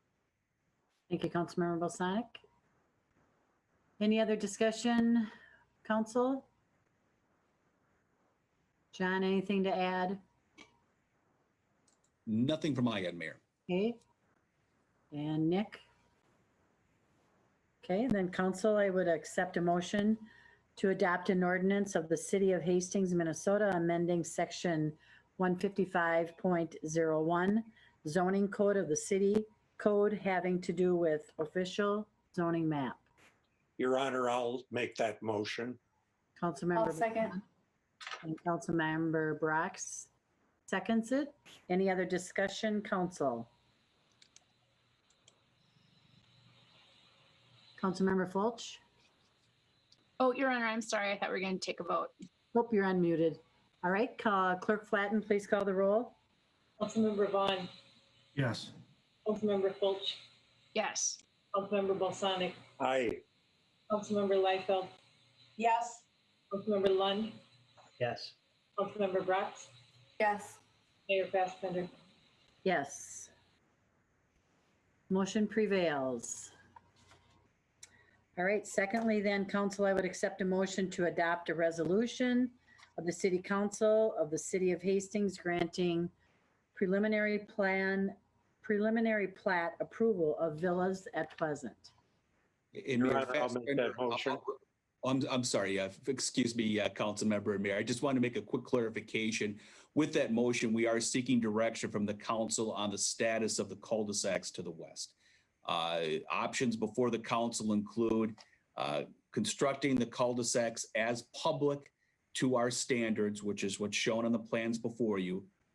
And the other option is to have a smaller cul-de-sac, and with that, the direction from the city council, whether that would be public or private. Thank you. Your Honor, I'll make that motion with the cul-de-sacs being standard to our city requirements. Thank you, Councilmember Balsonic. I'll second that, Your Honor. Councilmember Liefeld, discussion with this, council? Councilmember Vaughn. Thank you, Your Honor. I'm not going to support that motion because I just think everything I'm reading and everything we're seeing is density. And these pockets of developments are coming. This is a demand. I mean, we've been asking for single family and R1 here for years and nothing happened. We now have a developer that's shown an interest in this. And I think we need to start understanding that, because we're going to talk about these in a few more items on our agenda. There is developments out there that do not build a cul-de-sac this way. And I don't know why all of a sudden we're holding our standards. How do we let those ones go through? So I disagree with this motion because I think those cul-de-sacs need to be discussed. Thanks. Thank you, Councilmember Vaughn. Councilmember Lund? Yeah, I agree with Councilmember Vaughn's point. I think we're not looking at this as a bigger opportunity or the bigger picture. To Council Member Vaughn's point, this may be a one case scenario, but it's by no means the last that we may see. And I don't mean to minimize it to anybody in Public Works, but if we're looking at this as an equipment issue, as to why we're designing a neighborhood in a certain way or impacting Mr. Hiller in a certain way, as an example, then maybe we need to look at different equipment in the future. And I understand there's more complexity to that, Nick, than what I'm saying. But as an example, that may be something that we need to look at. So I think looking into the smaller size makes more sense, or reimagining it all together.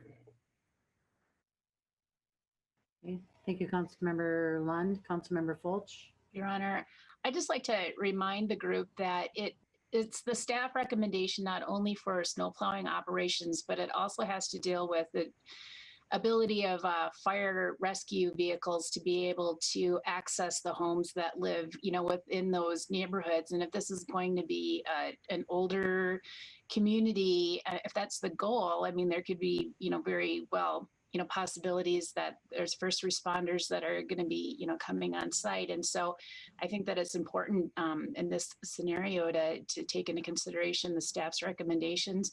And if we're not going to go with the standard, I don't think that they should be public streets then. I think that they could be, treated as other high density townhome associations where, they dead end in the parking, and you deal with it that way. But I think that if our Public Works Department is going to be maintaining them, we should be honoring how it is that they feel that the streets need to be designed to be able to maintain them, efficiently. So thank you. Thank you, Councilmember Fulch. Councilmember Balsonic. Yeah, thank you, Your Honor. I'll piggyback off of Councilmember Fulch. And just a reminder too of what City Administrator Dan Waticha said, that in addition to emergency vehicles and city equipment vehicles, you've got Amazon, UPS, Cub Delivery, so on, Walmart. I mean, I'm in a townhome project and I get 3 deliveries a day for my business. My wife gets sometimes 2 a day for her business. And there's going to be a lot of that kind of traffic coming into this kind of a neighborhood. And we want to keep everybody safe, and especially our city equipment and our city staff. So if they're going to be operating equipment in and around that area, that they're able to do it in a safe and constructive way. Thank you. Thank you, Councilmember Balsonic. Any other discussion? Clerk Flatten, please call the roll. Councilmember Vaughn, No. Councilmember Fulch, Yes. Councilmember Balsonic, Yes. Councilmember Liefeld, Yes. Councilmember Lund, No. Councilmember Bratz, Yes. Mayor Councilmember. Yes. Motion prevails. And then, council, I would accept a motion to adopt a resolution of the City Council of the City of Hastings granting final plat approval of villas at Pleasant. Your Honor, I'll make that motion. Thank you, Councilmember Balsonic. I'll second. I'm Councilmember Fulch, second. Discussion, council. Your Honor, Councilmember Vaughn. I just want to state again, I'm going to vote no because it goes with my first vote. I'm hearing from some of my colleagues that, yes, we understand fire and EMS, but I'm telling you, some streets I just drove, if there's a need, the fire and EMS are still going to that street, no matter if it's a private street or not. That's part of what we offer as a tax base. So I understand the fire EMS. I get the snow plowing. I think we can revisit that. I just want us to make sure that we're looking at this bigger picture. It's Amazon. That's why I think the cul-de-sacs just need a different look. not just say, I like the hammerhead concept. The truck can turn around and come back out, but just want to say I'm going to vote no due to that. Thank you, Councilmember Vaughn. Other discussion, Councilmember Fulch? I would really like to see that the landscaping be bolstered, so that it's more appealing. I can see why neighbors are concerned. It's a bit of a shock to the system. They weren't expecting it whatsoever. And I think that we should be doing whatever we can to make the area more attractive. And so if that means bolstering the green barrier, between the west side of the homes, or even along, I'm not so great with the street names over there, on the south side that faces Old Bridge Lane. I couldn't see any trees on the rendering that was before me. And so I think that if they want to show goodwill, I think that the homes themselves look like they look nice, and the materials look nice. And so I think the only other thing I could suggest is making sure that it's appealing from the curb. Thank you, Councilmember Fulch. Councilmember Balsanic? Yes, thank you, Your Honor. After all of this discussion, I would like to say that I am tremendously excited about having this kind of a project coming to Hastings. We have needed this kind of development ever since the recession, and this is going to be a tremendous asset to the community of Hastings. It's going to give some options to our seniors to move into these, which is going to free up existing housing, which can be purchased by younger families. And this is going along with what the 2040 plan and the HEDRA plan has been pointing in the direction of for the last couple of years. So I look forward to this, and I think that the neighborhood is going to be very pleased with this development in terms of the kind of housing, the kind of architecture, and the care and maintenance going along with this kind of a project. Thank you. Thank you, Councilmember Balsanic. Councilmember Brox? Thank you, Mayor. And I just want to say that I supported the rezoning of this property as well as I will support this motion. And the reason being is it's interesting that when we have these conversations, a lot of times it comes down to rights, whose right it is to maintain and keep their property nice and a suitable home. I think we all have that same goal, is that we want to live in a safe neighborhood that has a nice home and is something that we feel safe in. So I want to acknowledge that, but also, the person who owns this piece of property has a right to sell it and to develop it according to their own needs and what they want to do.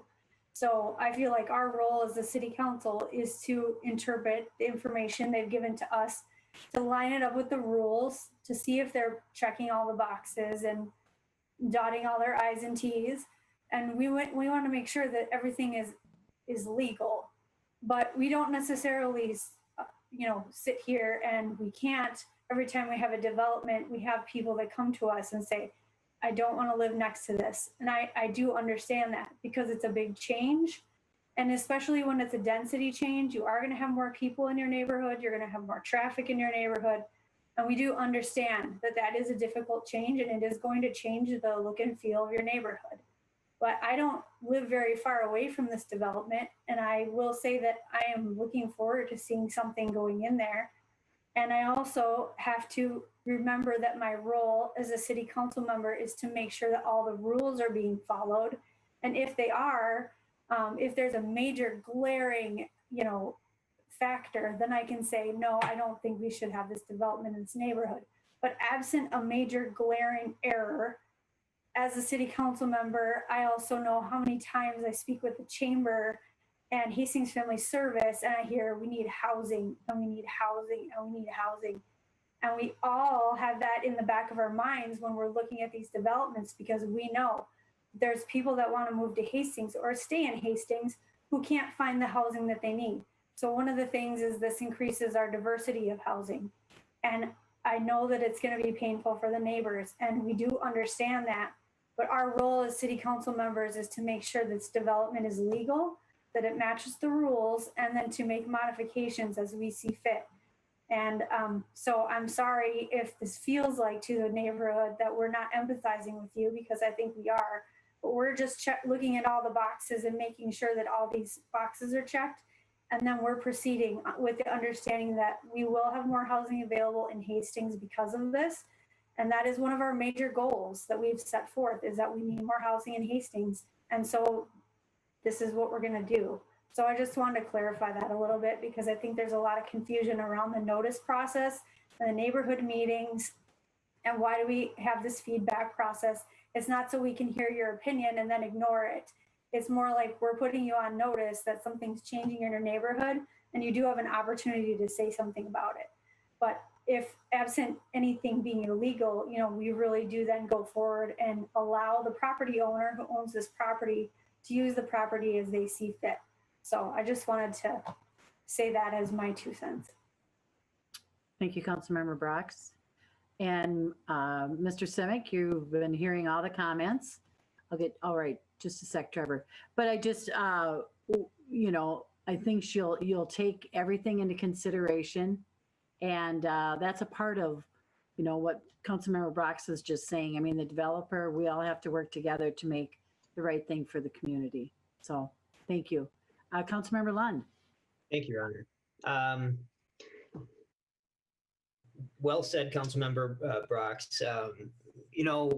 One thing that I've noticed over the past several weeks of this being an issue that we've been looking into and working through, that it is a little bit unique as compared to some of the other developments or proposals that have come through in the past 4 years, 3.5 years, or whatever it's been for me.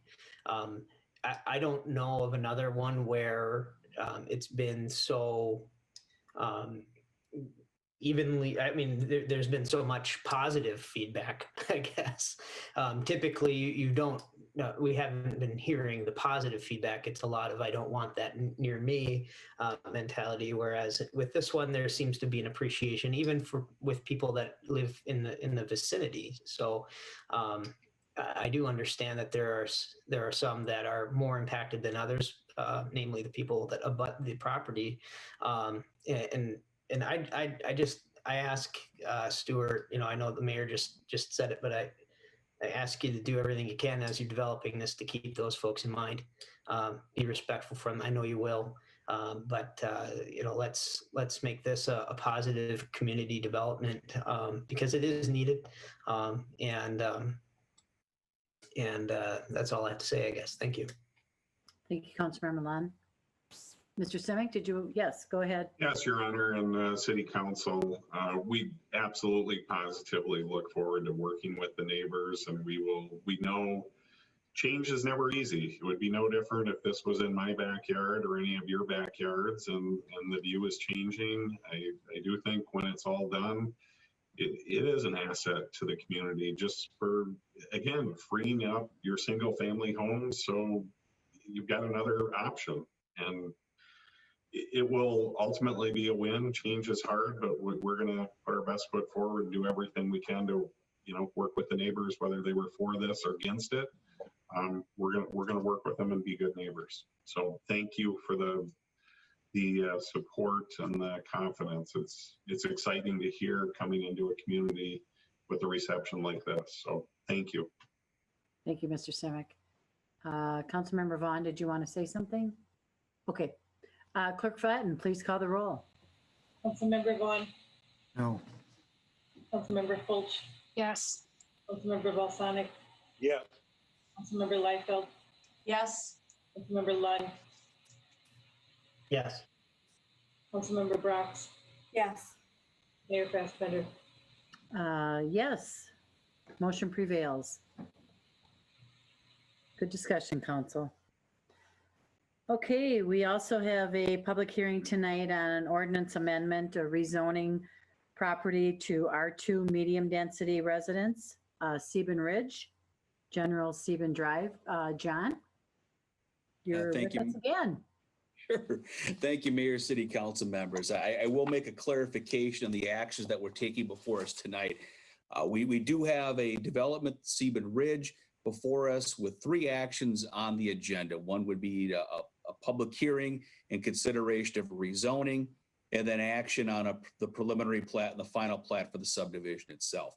What we're going to be asking for tonight is to hold the public hearing for the rezoning and to have the council consider action on that. On the items related to the preliminary plat and the final plat, we did receive some revisions to the civil plans that we need to spend further time reviewing before we're comfortable bringing that forward to the city council. And so we're asking for those to be removed from consideration tonight, the preliminary plat and the final plat. We're continuing to work hard with the developer and his engineer to resolve those issues. We hope for those to be back as soon as the next meeting for you to consider, but we believe it's premature to take those actions tonight. So with that, I will share my screen here and go through the actions that we're looking at tonight, which is the rezoning. Property is 40 acres here, General Sieben Drive to the west or to the east, St. Elizabeth Ann Seton Church, Northridge Drive, Greystone Road. You may recall this is an annexation area that was approved by the city council earlier this year. And in fact, that annexation has been official as of about a week ago. It was filed with the state of Minnesota. So this is now officially within the city of Hastings proper. So the action we're looking at tonight is to rezone this property. When we annex a property, the zone that is attributed to the property is agriculture. That's the default zone. And so we're looking to rezone this property from agriculture to R2 development. And the development itself would consist of a variety of items. It would be 116 lots altogether, half of those being what we would term traditional single family lots and half of those being villa home lots. So this kind of gives an idea here of what the development design would be. Bringing Northridge development through the property, Fallbrook Drive through the property, and a couple other access points out to link up to future development here. So the action that we're asking for tonight is to hold a public hearing and consider rezoning of the property. A planning commission did review this at their August 24th meeting. They did vote 5-0 to recommend approval of the rezoning as well as the other development actions. During the public hearing, we did have a few residents discuss mining activities and their effect on the development. You can see on the aerial map here that the Solberg mine is located just to the south and west of the development. Solberg and the owner of the property, Mr. Bauer, have also submitted letters to just provide some clarification on their activities within the site itself. And so tonight we are looking to hold the public hearing related to the rezoning. If the council is comfortable as well, we could consider action on the rezoning. If the council is not comfortable taking the rezoning action tonight, we would take that action up along with the preliminary and final plat when that comes forward back to the council here. We do have the developer, Mark Ginther, available in the audience as well, if you have any questions for him. Thank you.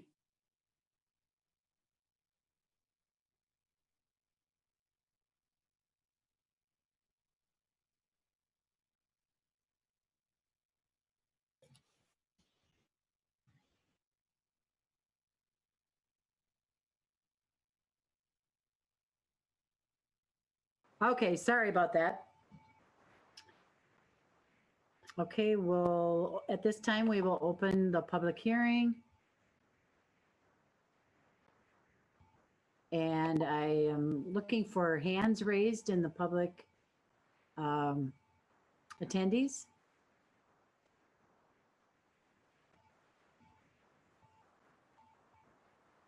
Looking for any hands raised in the public audience to speak to this.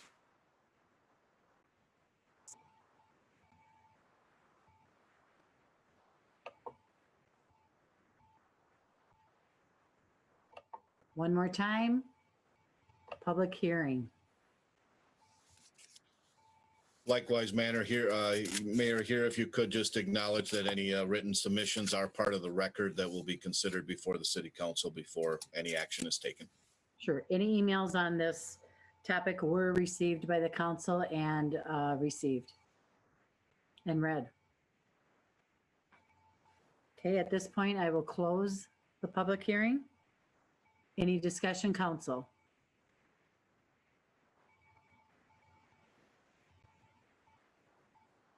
Okay, Councilmember Balsonic?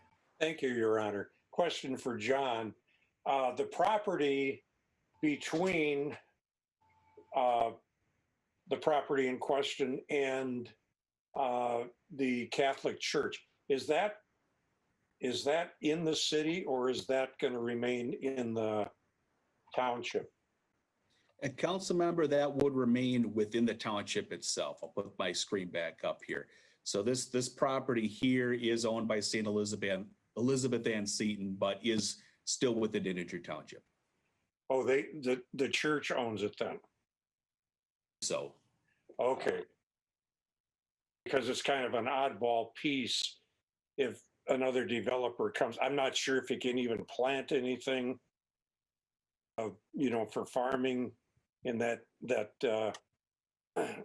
backwards L configuration or not. I'm just, whether it's worth it to annex that portion into the city as well, as long as we're doing this.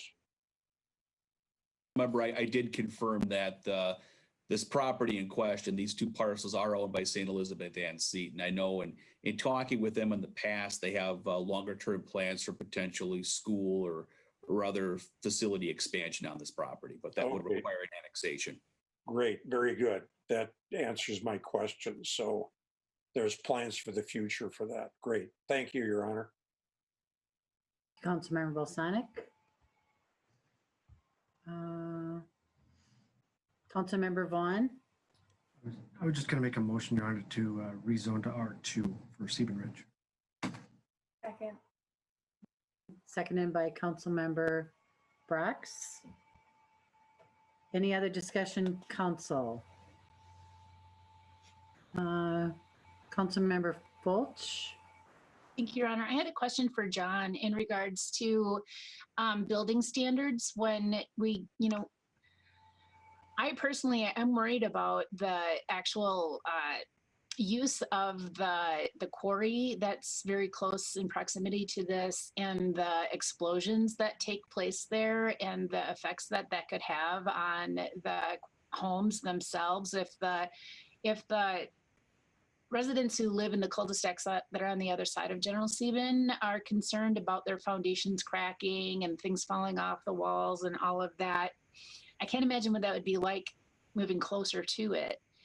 And so I was wondering if there are standards for building homes that are more stringent for like seismic kinds of activities. And I don't know well enough to know. All I know is like in California, they have higher standards for seismic activity than we do here in Minnesota, right? And so I was just wondering what kind of thought process went into that, considering that quarry doesn't sound like it's going to end operations anytime soon, nor do we have any authority over it. And so, so it just seems to me like we should be building those houses a little bit different.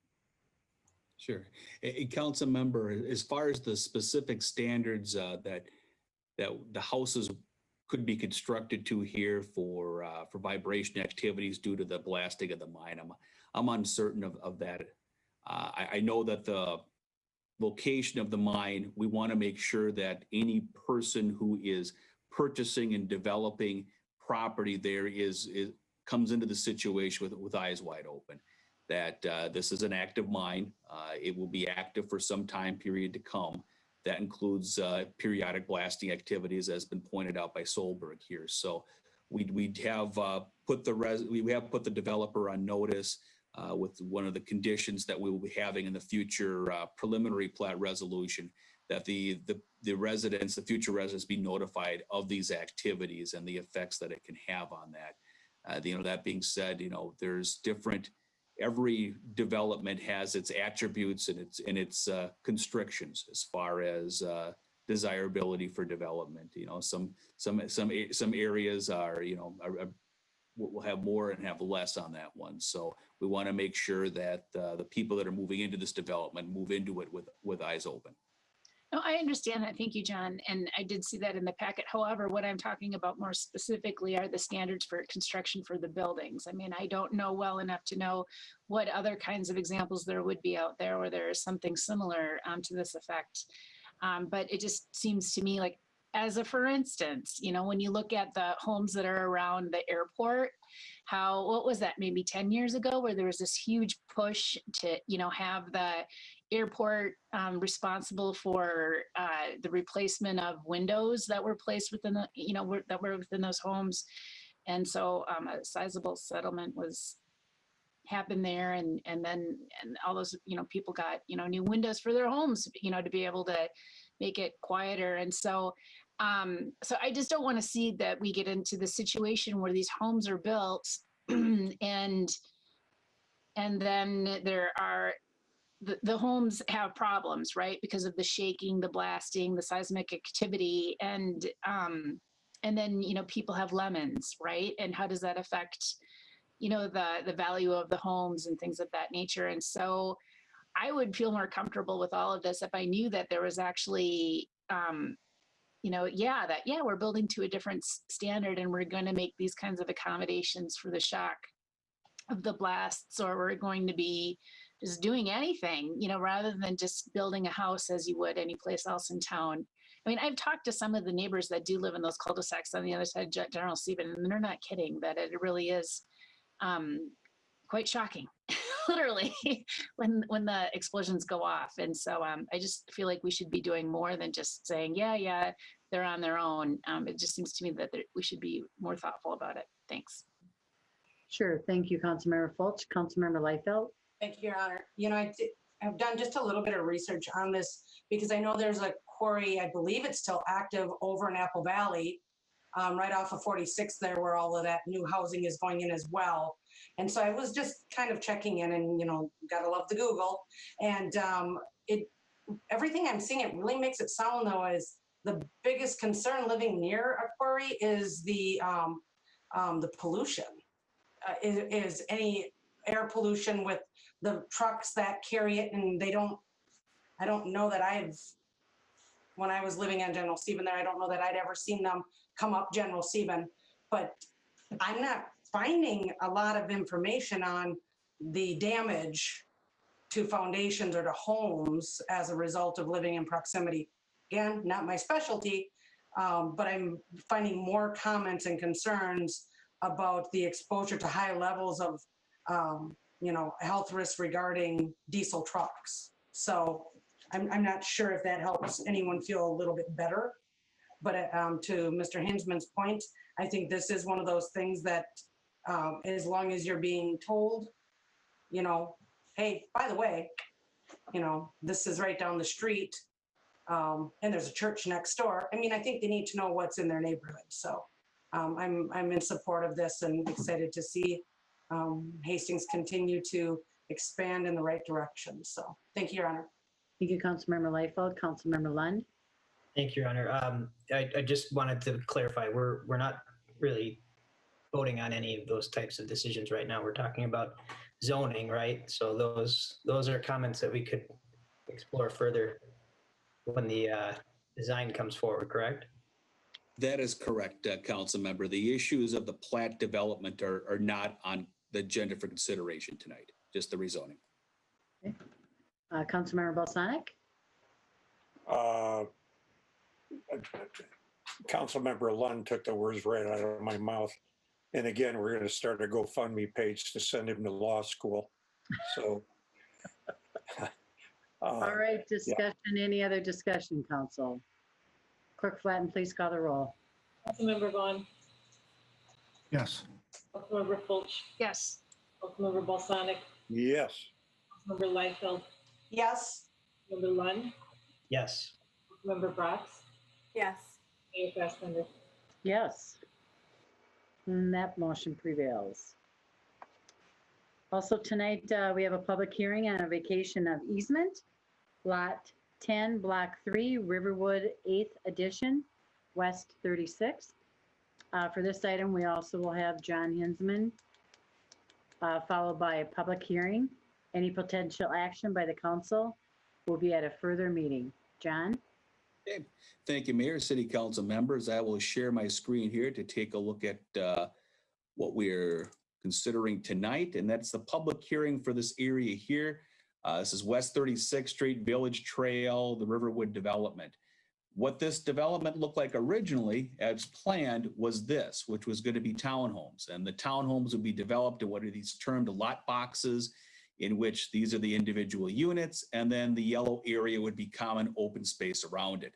The way it did develop was like traditional single-family homes, in which the lot boundaries here were reconfigured so that they are no longer lot boxes, but full properties all the way, subdividing this property up. That was all well and good, but one thing that was not done at that time was over this whole area in orange was a drainage and utility easement, which prohibits any construction activities from occurring. And so we're coming into situations now where some of these single family homes either have additions that extend beyond these original lot boxes into areas that are drainage and utility easements, or they would like to do that in the future. And so we are looking to reconfigure the easements so they would look something like this. And the yellow areas would be the areas that would be vacated. These would resemble the type of easements that we would have on any single family development. With those, we are still in need of some legal descriptions to properly describe these. And so we have to take action at a later meeting until those are prepared. But we had the public hearing scheduled tonight. So we wanted to move forward with that and ensure that the council was supportive of this. So what this would do is it doesn't really provide any new development opportunities, but provides opportunities for existing property owners to do expansions consistent with other single family development. So I can stand for any questions. Thank you.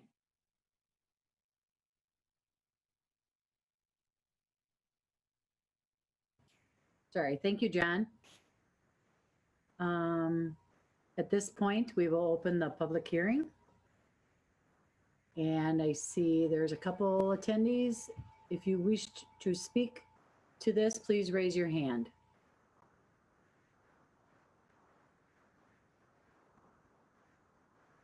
One more time. If you wish to speak to this issue in the public hearing, please raise your hand. Okay, no one wants to speak, so I will close the public hearing. Do you want to have a discussion on this, Counselor, or would you just rather wait until further? Okay. All right. Then we'll move into reports from city staff, and as you see, most of them have been covered, but tonight we do have a resolution for a relocation of an existing home. Sieben, 535 35th Street West.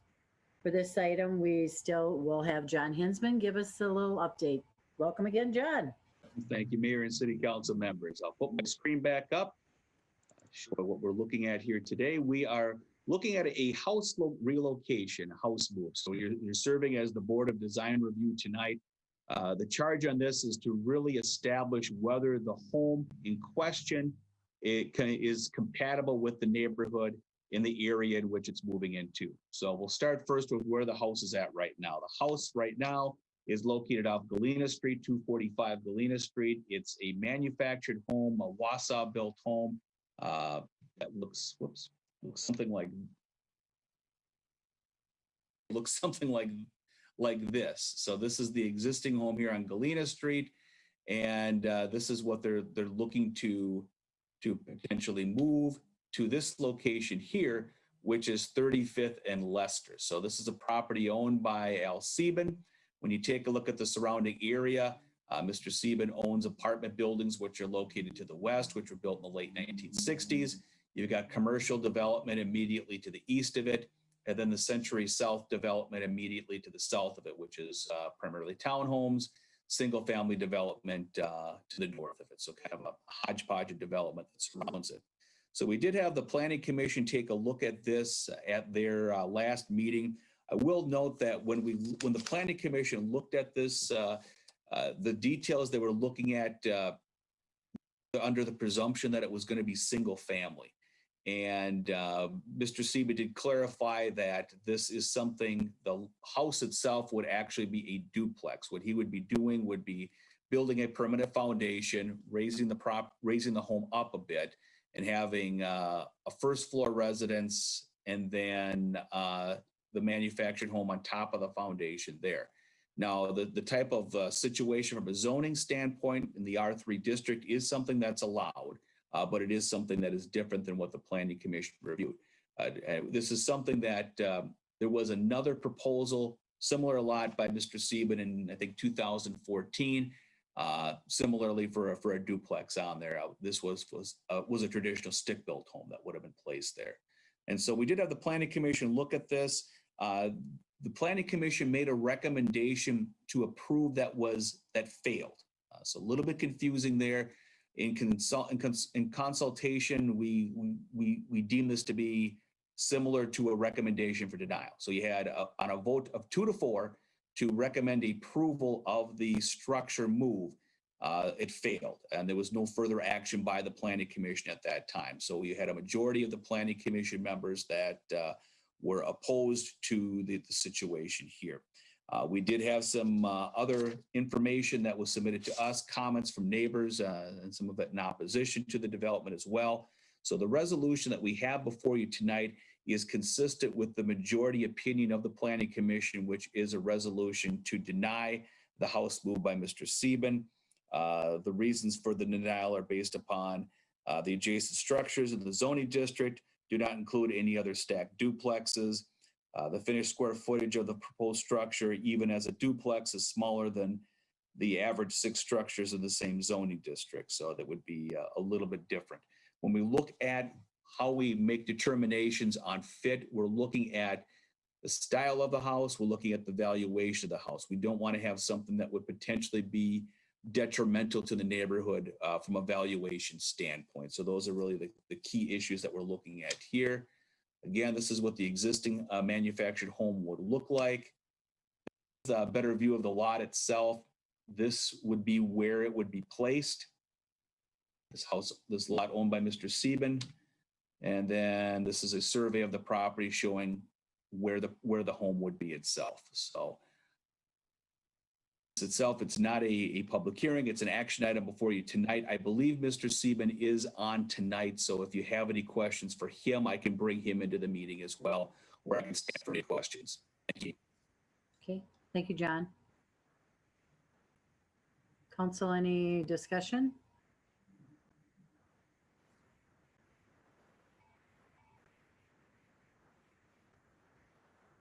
Okay, no discussion, council.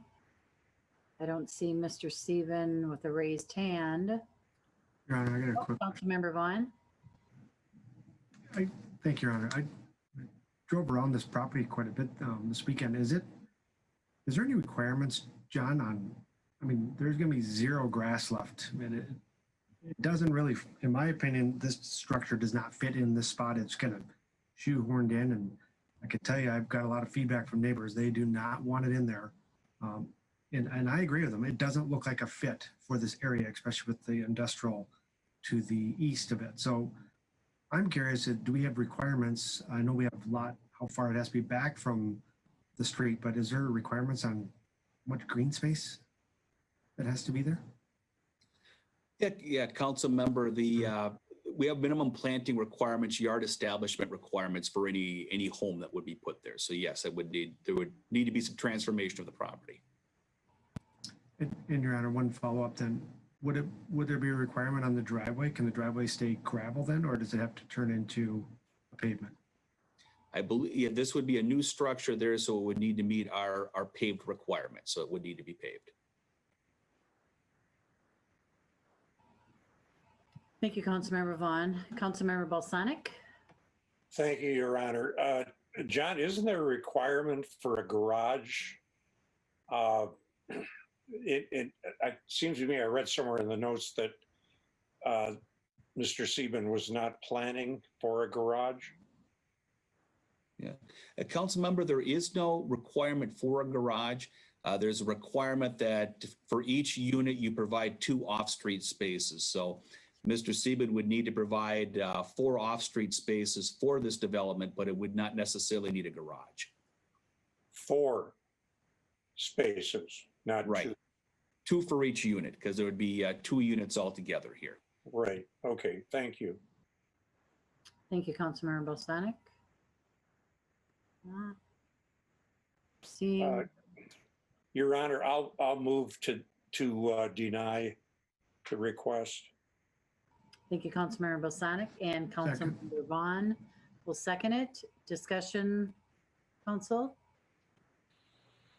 Councilmember Fulch, you're unmuted. Does that mean? Oh, no, I was going to second, but Okay. Vaughn beat me to it. So, Okay, Clerk Flatten, please call the roll.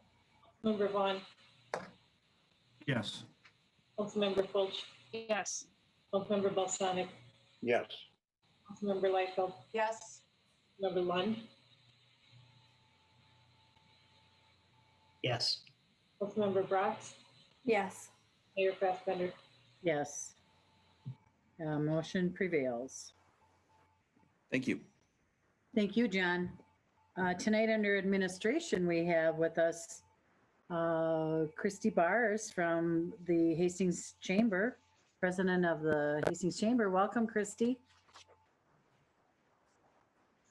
Thank you, Your Honor, and council members. I know you have a packed agenda, so I will be brief, but I'm going to try and share my screen. I just have a quick presentation on what we've done for Hastings tourism over this past year, which has been an interesting year. And then I also did submit a marketing plan and a preliminary budget for the upcoming year for your approval tonight. So I'm going to pull this up. Can you see my presentation? Yes. Okay, perfect. Well, hopefully you'll be able to see some pretty pictures in between the other items tonight. So, so first we'll just kind of go over briefly what we have done for the 2019 and 2020 Hastings Tourism marketing plan. And I'll review the plan that was approved last year. So if you can remember a year ago, we were really focusing our target markets on 4 niche markets that were called out in our tourism assessment report. And those included active lifestyle tourism, so really highlighting our trails and access to natural resources, our cultural heritage tourism, which really highlights the history of our community, multi-generation travel, which allows for our itineraries to do multiple activities that cater to different ages, and then also focusing on visiting friends and families. So really promoting our assets to Hastings residents. So when they have friends and family visiting, hopefully those friends and family will stay for a weekend or a week as opposed to just a day. So we really wanted to capitalize on what we were doing well and continue to strengthen our online presence through targeted online ads that were seasonal, and then also increase our social media presence. So the tourism committee wanted to overcome one challenge that we continue to hear, not just for visitors, but for residents, and that is this perception that Hastings is so far away. So we really wanted to kind of turn that around and capitalize on the fact that we are known as a good day trip destination, and we created a campaign called Get Away to Someplace Close. So all of our targeted online ads and a lot of our print ads were focused around that campaign to overcome the perception that Hastings is so far away from the Twin Cities area. And then we also wanted to take advantage of the fact that we had hired a new tourism lead who happens to be a professional photographer, and create a new website that would showcase his beautiful photography and also allow us to create an interactive historic walking tour and create some really in-depth itineraries that would cater to our multi-generation target market. Lastly, we wanted to leverage our partnerships, so continue to work with the steering committee that's being run by the Hastings Park and Rec Department on the People Moving People plan so that we could advocate for improvements to our already excellent trail systems. And then we had made plans to partner with some neighboring chambers on bike events where our connecting trails happen. So we were able to accomplish a good portion of that in the beginning of the year. All of our active lifestyle campaigns went out. And we did some really strong targeted online campaigns that focused on our trails. And we began some really good online campaigns that focused on our ski hills in the winter. And we also started planning with the Prescott Chamber to do a Point Douglas Trail event called the Eagle Watch Tour that was supposed to kick off in May. Our website did launch, so we do have the new website up and running. Visit hastingsmn.org. That does include the interactive downtown walking tour, which caters to our cultural heritage market. And then we also were able to create those itineraries on that website as well. So there was a little blip in the plans in regards to a global pandemic. And so we kind of had to take a step back. And in March, we stopped all of our marketing. So we stopped our online campaigns. We took a break from social media, and we realized that we needed to just listen. And that means listen to our health professionals, listen to our state, local, and federal government, and learn what our businesses, especially in the hospitality industry, needed to do to keep their employees and their consumers safe. So we had to take a break. We had to learn terms like social distancing, if you can believe that was a term we didn't know as of a year ago. And then we had to make some tough decisions to postpone some pretty large tourism traffic events. So we ended up postponing Rivertown Days, and we did end up postponing the Eagle Watch Tour. So once we as a society started to understand what we could do to keep each other safe, we shifted our focus from the Getaway to Someplace Close campaign and moved to increasing our consumer confidence to start to get people to come back to Hastings and enjoy all the things that they love about our community. So we created a campaign called Create a Smile Behind Your Mask and Safely Shop, Dine, and Explore in Hastings. We used the money that was originally allocated to our summer online campaign to do targeted online campaigns focused on shop safely experiencing Hastings. And then we created a page on our website that talked about all that the city of Hastings and the local business community did in partnership to keep consumers safe. And it also included itineraries of items that people can do outside, that visitors can do outside to stay safe. So with that year under our belt, as we look towards the 2020 and 2021 marketing plan, as I'm sure you know, there's still a decent amount of uncertainty. However, things are starting to get back to normal. When we look at what we had budgeted for our lodging tax, we really are at about 15% down from what we had budgeted for the year. So not as significant as we may have anticipated.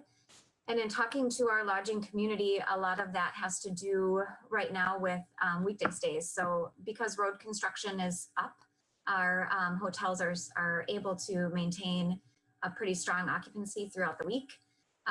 They are still seeing a hit in their weekend traffic because a lot of the large events have been canceled. So what we did going into 2020 and 2021 is we budgeted for about a 20% decrease in lodging tax, just assuming that it's going to take time for that consumer confidence to build. And we're still at a point where larger events are not considered to be safe. So we're going to focus on increasing that consumer confidence with Safely Experiencing Hastings, targeting ads around that. We are going to continue to push the Getaway to Someplace Close to overcome that distance perception. And we are going to focus on what we had planned to focus on last year on those 4 niche markets, which is the active lifestyle, multi-generational travel, cultural heritage, and then visiting friends and family. We've seen success with some short videos that we've created recently specific to the Safely Experience Hastings campaign. So we're going to continue to do those. We are hoping to bring back those tourism traffic events. So still planning on doing Rivertown Days, although it's going to look different, and hoping to be able to kick off some of those bike tours that we had planned in this previous year. And we're going to continue to sell staycations to our residents. So really a focus on selling our assets to the community, hoping that they will invite their friends and family during holidays and the off season to spend time in Hastings. So that was a very quick presentation. I'm going to leave it at that and just see if there's any questions. Thank you, Christy. Council, do you have any comments for Christy?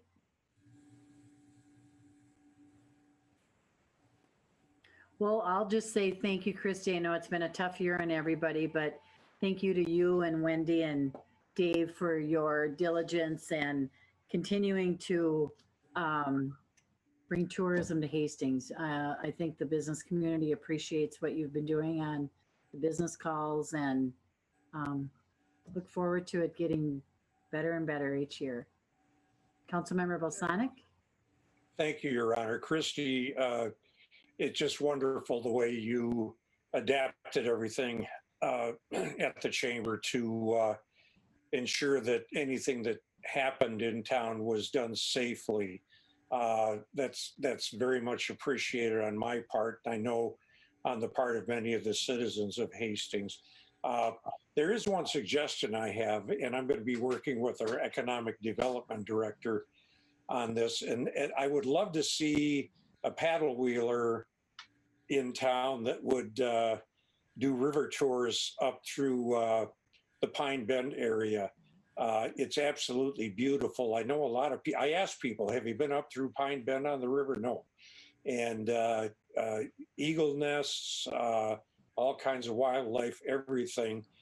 That's something that I think is kind of a sleeping giant in terms of what we could do for tourism. So if you have anybody that owns a paddle boat, send them down this way, okay? And we'll see what we can do from HEDRA standpoint. Thanks. Sounds good. Thank you, council member. Appreciate the suggestion. And I will just say thank you to you, Your Honor, and the City Council for all you've done to help our local businesses during this time. And the Heart Grant was a really good example of what we could promote for a good partnership between the city and our business communities, where we were able to give funds to their pandemic safety plan. And I know that there were several other pieces that went along with that. So just want to thank you all for what you've done for our hospitality industry, because as you know, they have been struggling. Yes, sure. Thank you. All right. Looks like Dan. Oh, Dan? Thanks, Mayor. I just wanted to quick interject. When I put the script of motions together for this meeting, I left this one off by mistake. I was distracted by there being a presentation. So we do need to, if council so inclined, have a motion recognizing the marketing plan and budget for the tourism board. Thank you. So moved, Your Honor. This is Councilmember Fulch and seconded by Councilmember Lund. Additional discussion? Clerk Flatten, please call the roll. Member Vaughn. Yes. Member Fulch. yes. Member Balsonic. Yes. Member Liefeld. Yes.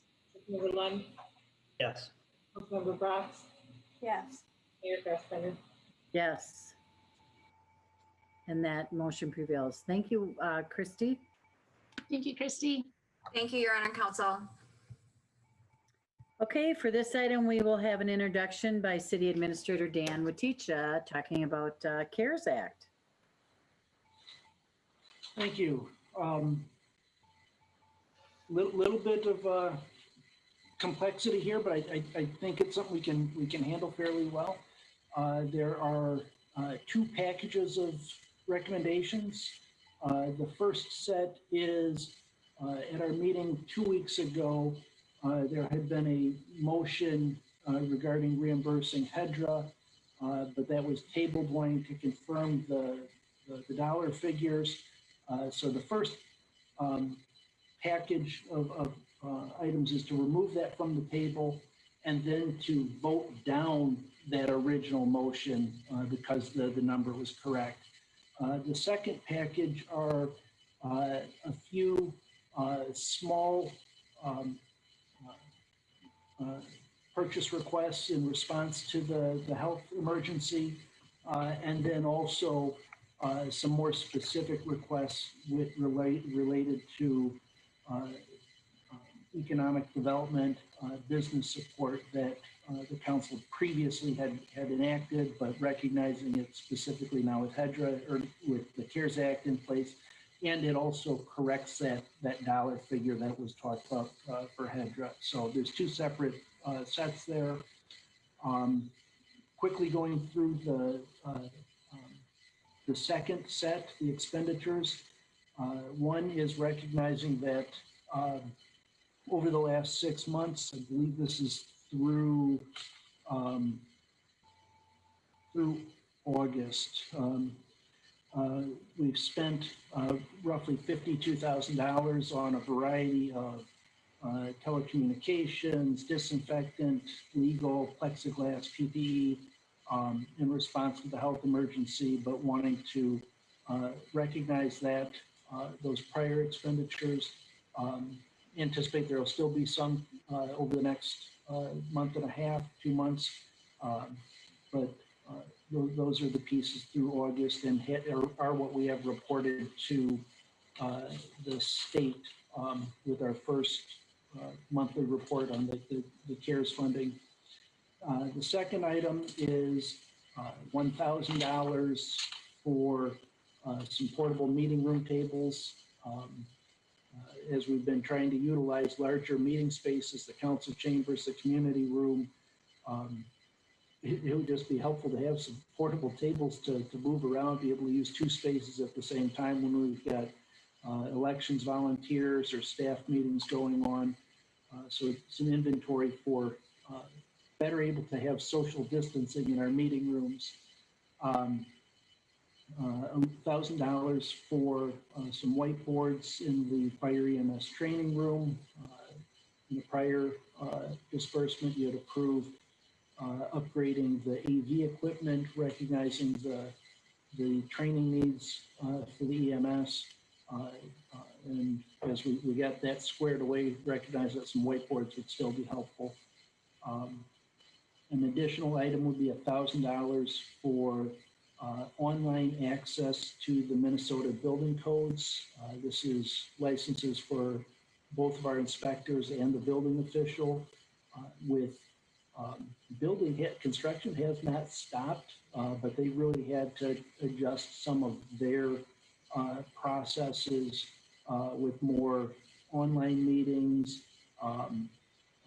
scheduling remote inspections, but really more that online meetings piece and being able to access the codes wherever they are, whether in the office or in the field.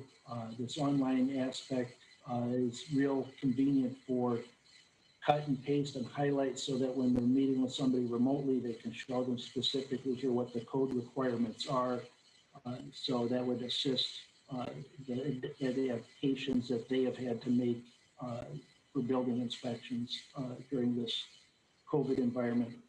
Not on the list, but I would ask to add $2,500. Just got the quote this morning for adding plexiglass barriers to the dais in the city council chambers. It's not something we would use immediately. We're still looking at some other pieces for how we can best use that room for in-person meetings, but note that over the last month and a half, we've had 3 committees that have had in-person meetings and wanting to expect that some of that will continue and wanting to make sure that where a meeting might have some difficulty with the social distancing, we have adequate barriers in place. So we'd ask to add 2,500 to the list.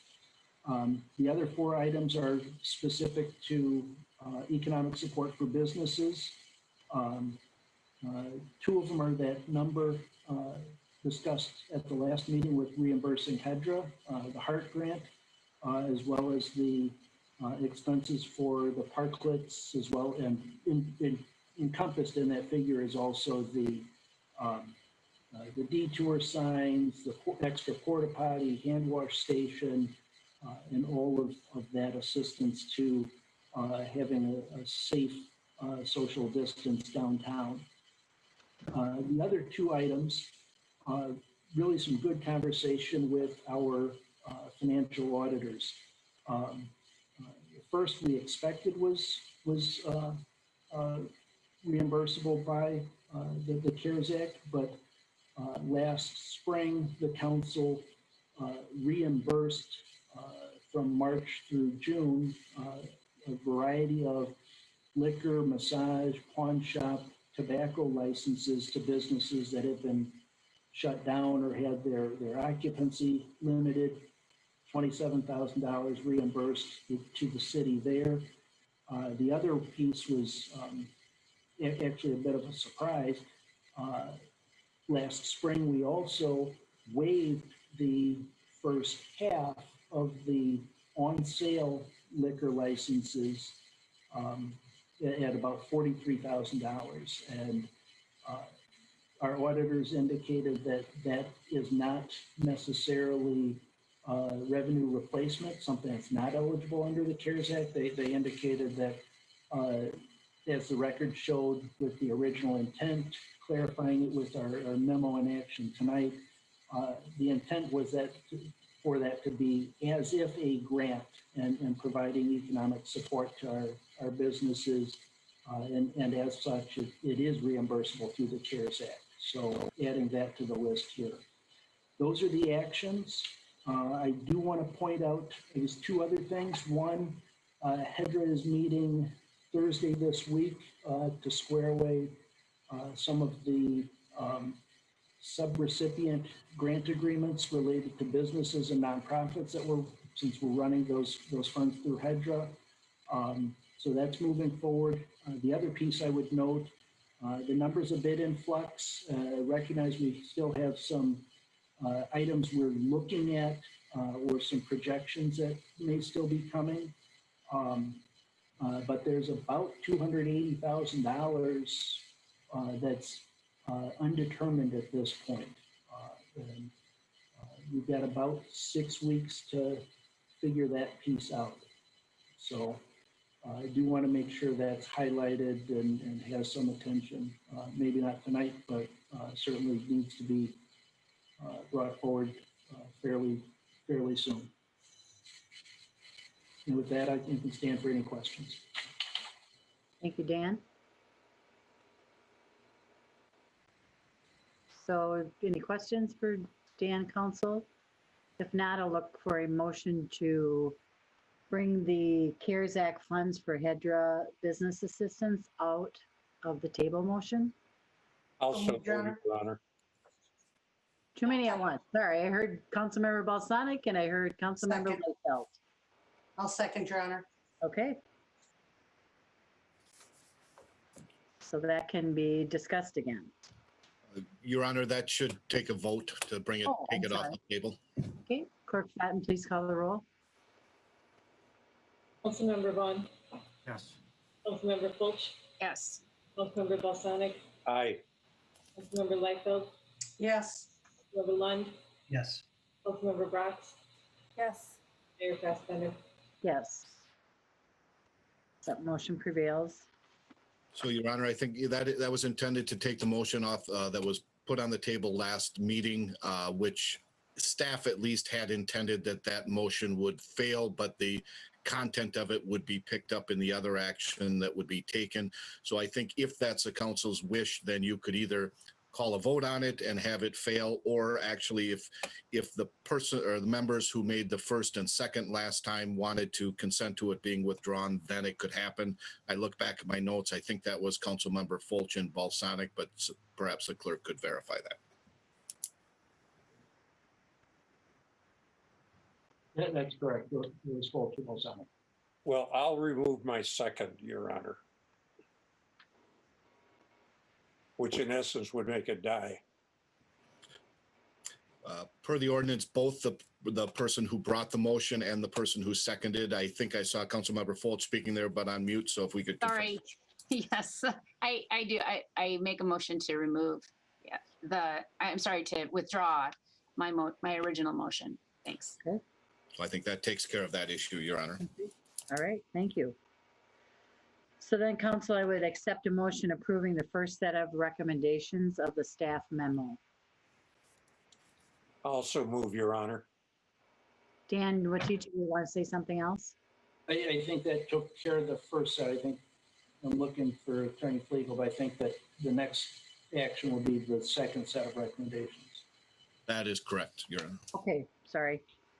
Okay, then, council, I would accept a motion approving the second set of recommendations. Also move, Your Honor. Councilmember Balsonic, Second. Councilmember Brox. Discussion, council? I'm sorry, I think, Your Honor. Yes, Councilmember Fulch.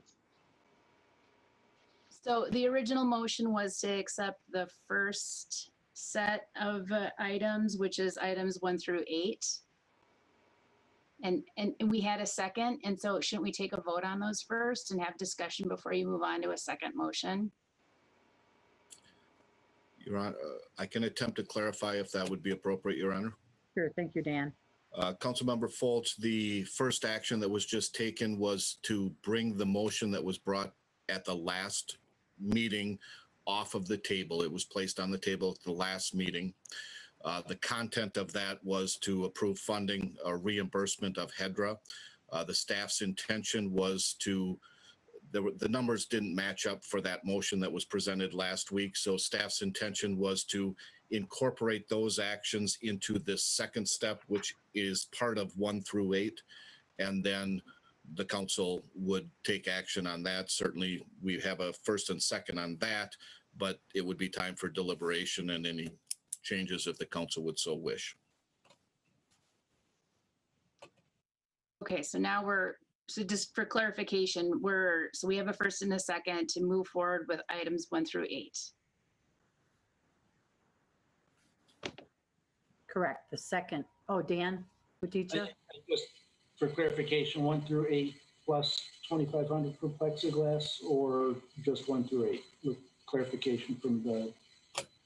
Yeah, that went really fast.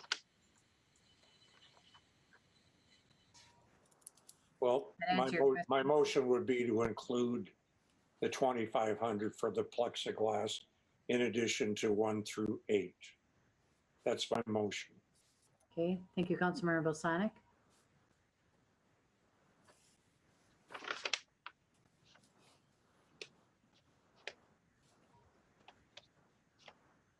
Are we having discussion now then?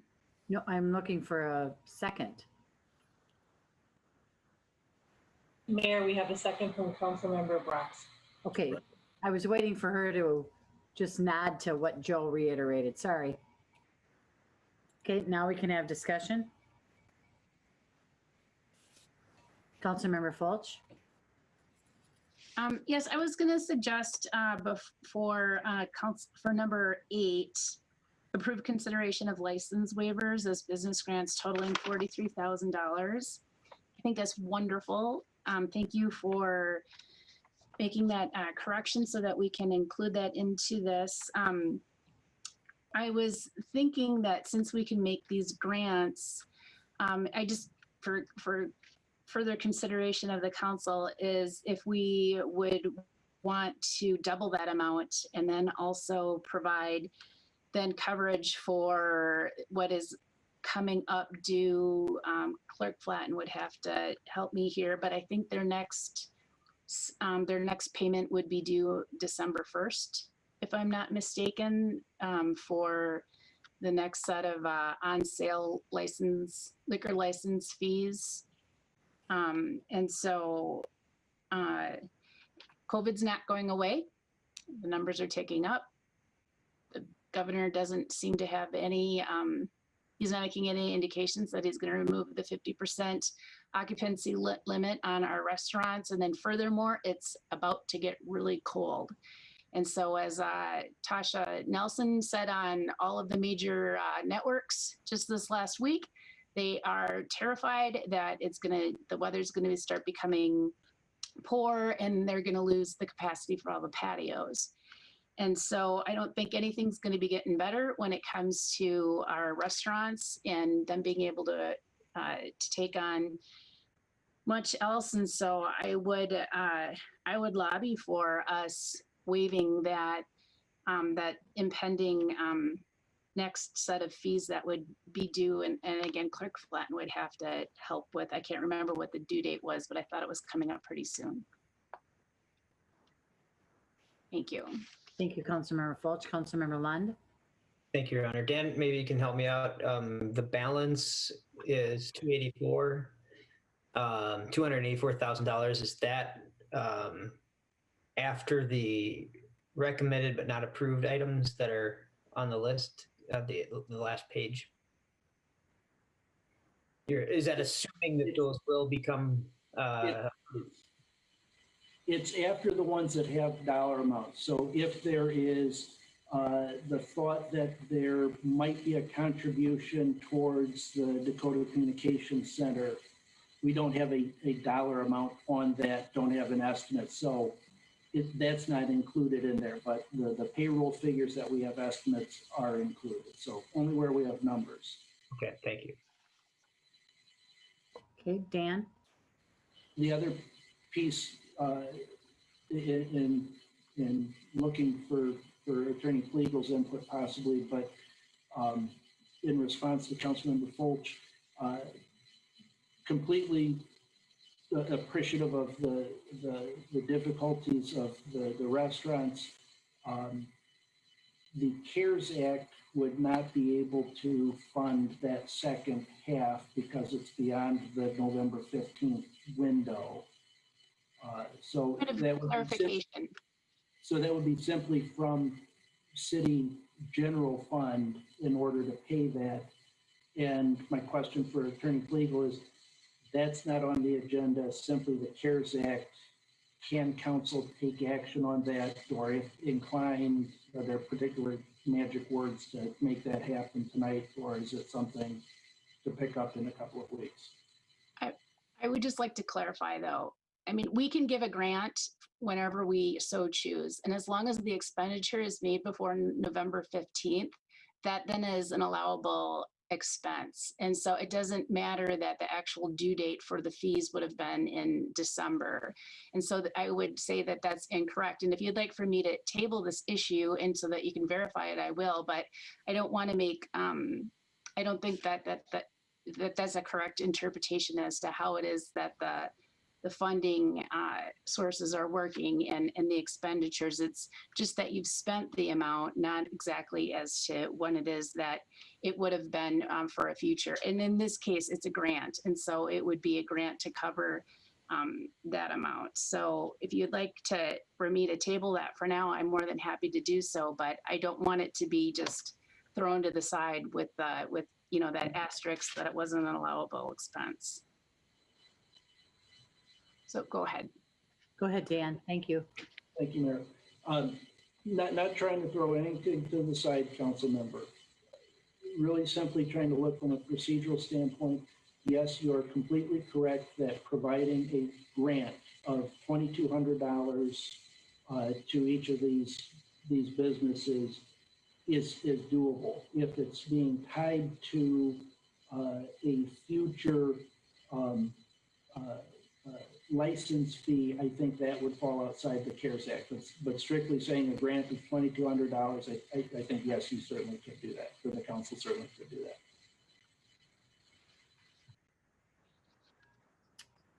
Okay, thank you, Dan. Any other, Councilmember Vaughn? Thank you, Aaron. That's why I recommend that we vote on what's in front of us so staff can come back. We still got time to do some research on it if we want to do the next level of that. I would like to vote on what's in front of us in the motion that's in front of us. Thank you, Councilmember Vaughn. Any other discussion? Your Honor. Councilmember Fulch. I was wondering, are you going to move on to are you going to move on to the next agenda item after we take this vote to just approve these? So is now the time to ask for additional questions? Dan Flegel, can you help me with that? I think if there's a question regarding this general subject matter, I think it would be appropriate to ask that now.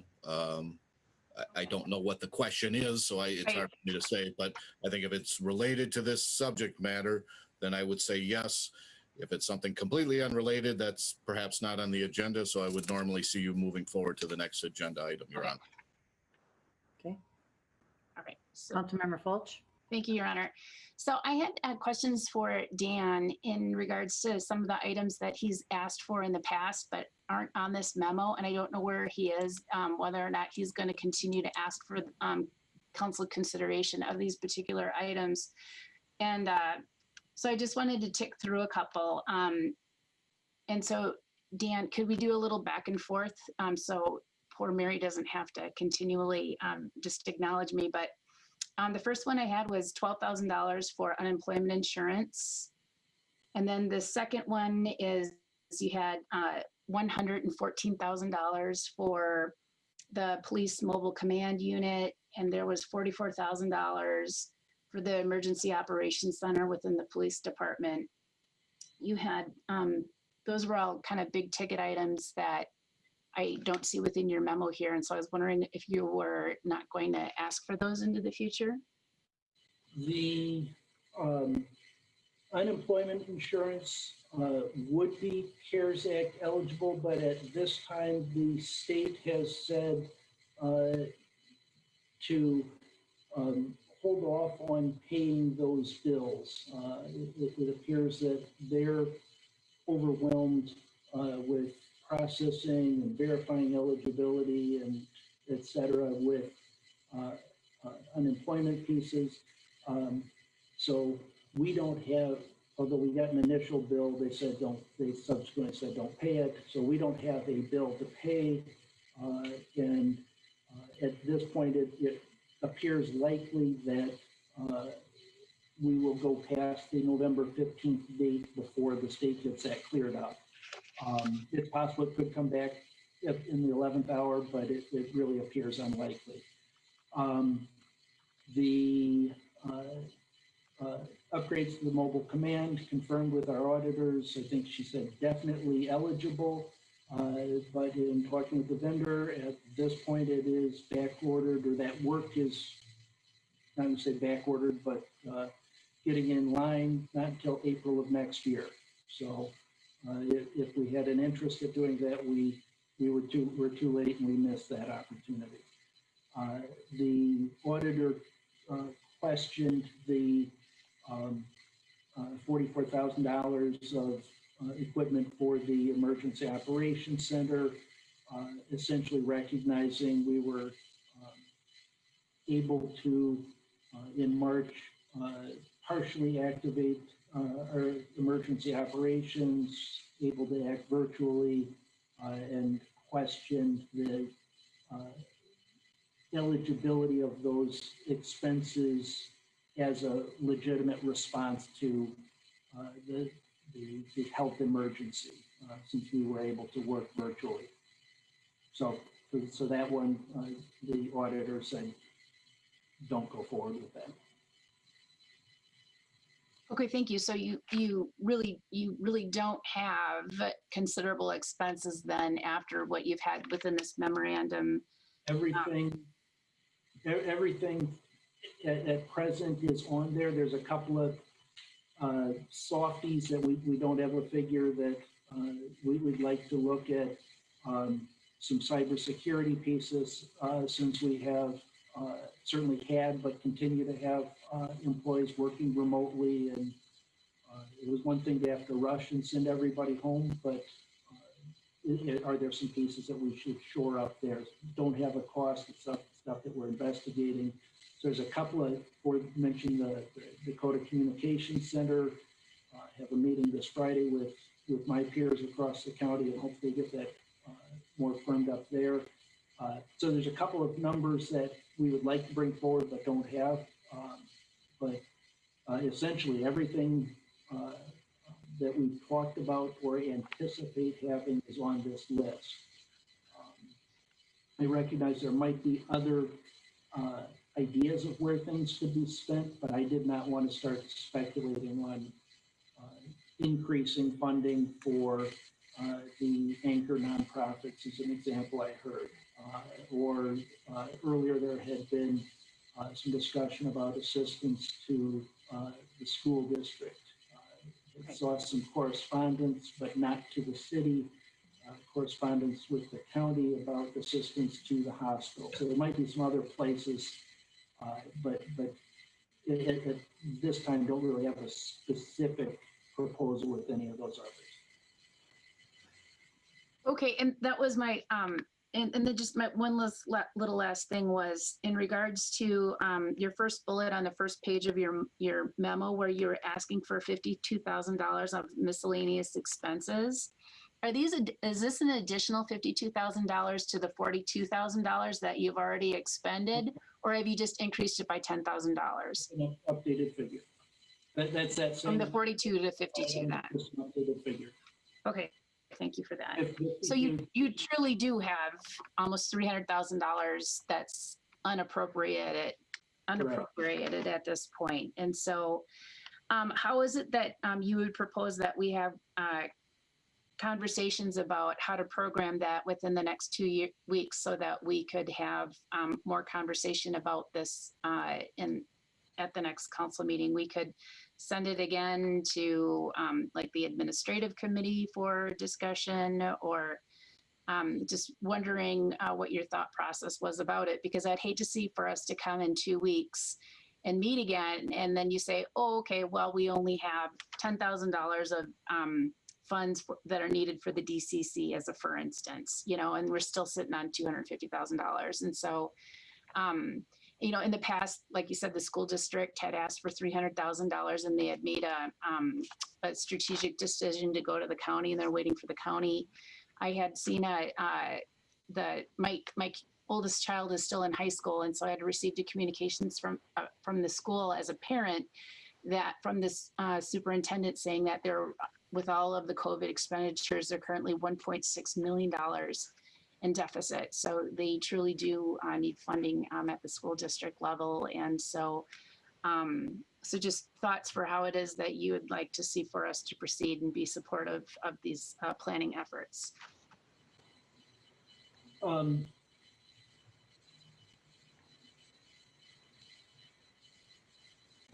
tempted to respond to the school piece, but I'm trying to not do that and just focus on how to proceed. I really think that that's discussion for the full city council. The city council might choose to delegate that to administration committee, but my recommendation really be that that's decisions that the council should take the lead on.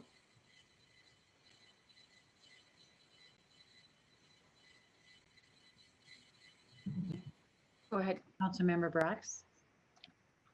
I appreciate the suggestion since I'm the chair of the admin committee, but I don't necessarily feel that that's the best fit for a committee. We did work on the nonprofits money, and so if there is a committee that's needed to work on that, we certainly can. I don't necessarily think that's the purpose of the admin committee because it's supposed to be dealing with more administrative type functions, and I don't know if this really is that, but happy to do it if it's necessary. Thank you, Councilmember Brox. Your Honor. Councilmember Fulch. I was going to say it could go to the finance committee for a discussion, which would be myself, Councilmember Brox, and Vaughn, since it is a budgetary issue and figuring out how it is that we would like to strategically move forward as another suggestion.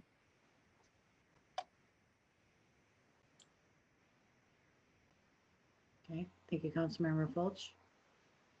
Finance Committee, you want to pipe in at all? Councilmember Fulch is the chair, so she would be the decision maker. Okay. I would be happy to chair a committee meeting so that we could have a smaller group discussion about how it is to move things forward. And if any of the other council members would want to give input to the committee, you're always welcome to do that. It's just difficult to have like a full, robust, conversation, in this context. And so that's why the committee meetings work so well. But so I'm willing to do that. Your Honor, we have to be careful of open meeting law if you've got a committee that's getting together and you've got council members outside of the committee contributing information. That's not going to fly. It's against Minnesota statute. Your Honor. Thank you, Councilmember Balsanic. Your Honor, thank you. I meant in the context if they'd like to contact me and provide input, that is within the guidelines of the open meeting law. And as chair, I can take input from any of the members of the council on any of the issues that come before the group. It's only it only becomes trouble if it's a chain conversation where information is being passed. Thank you. Okay. Well, Your Honor, you're walking on eggs when you do that, and I would not recommend members talking to any committee member, chair or otherwise, because it does become a chain of conversation. And I just, if I can say here that I think Dan, our city administrator, is doing a fine job at putting these things together in terms of allocations. He's working with staff, and I don't see anything in any of this that makes me suspect or disappointed in any way, shape, or form. And I just think that what's our deadline? November 15th, Dan? Yes. Dan, go ahead. Yeah, so we've got 2-3 council members or council meetings to go to decide where we want to put this money. So I just as soon leave it with the staff, because they're the ones that are seeing, in all the nooks and crannies of things that need to be covered to protect staff, citizens, council, everybody from the virus. Thank you, Your Honor. Thank you, Councilmember Balsanic. So Dan, let's keep it in staff hands and you move forward. Just for clarification though, Dan just said that they're almost to the point where they don't have any other city expenditures to cover. And so it would be more of a policy decision as to how it is that we would want to appropriate any additional funds to community, be it the business community, or if it was nonprofits or the school district or anything to that effect. And it's become quite prevalent to me when I've had conversations in the past with staff, is that they don't feel necessarily that it's within their purview to be making decisions that are in regards to outside of city operations, that's not normal procedure whatsoever. And so if Dan wants another 2 weeks to, be thorough in reviewing the expenditures perhaps that the city would have, that's fine. But I don't think that it's also prudent to be placing staff into a situation that's outside their normal operating comfort zone, and so to be respectful of that. And so that's why it is that we are council members, is to lead within our community and come up with recommendations to help guide staff in times of need like this. And so I think that Dan is very, very capable, but I think that we need to be cognizant about all the conversations that we have had and the feedback that he's been providing to us. So, Dan, how would you like to proceed?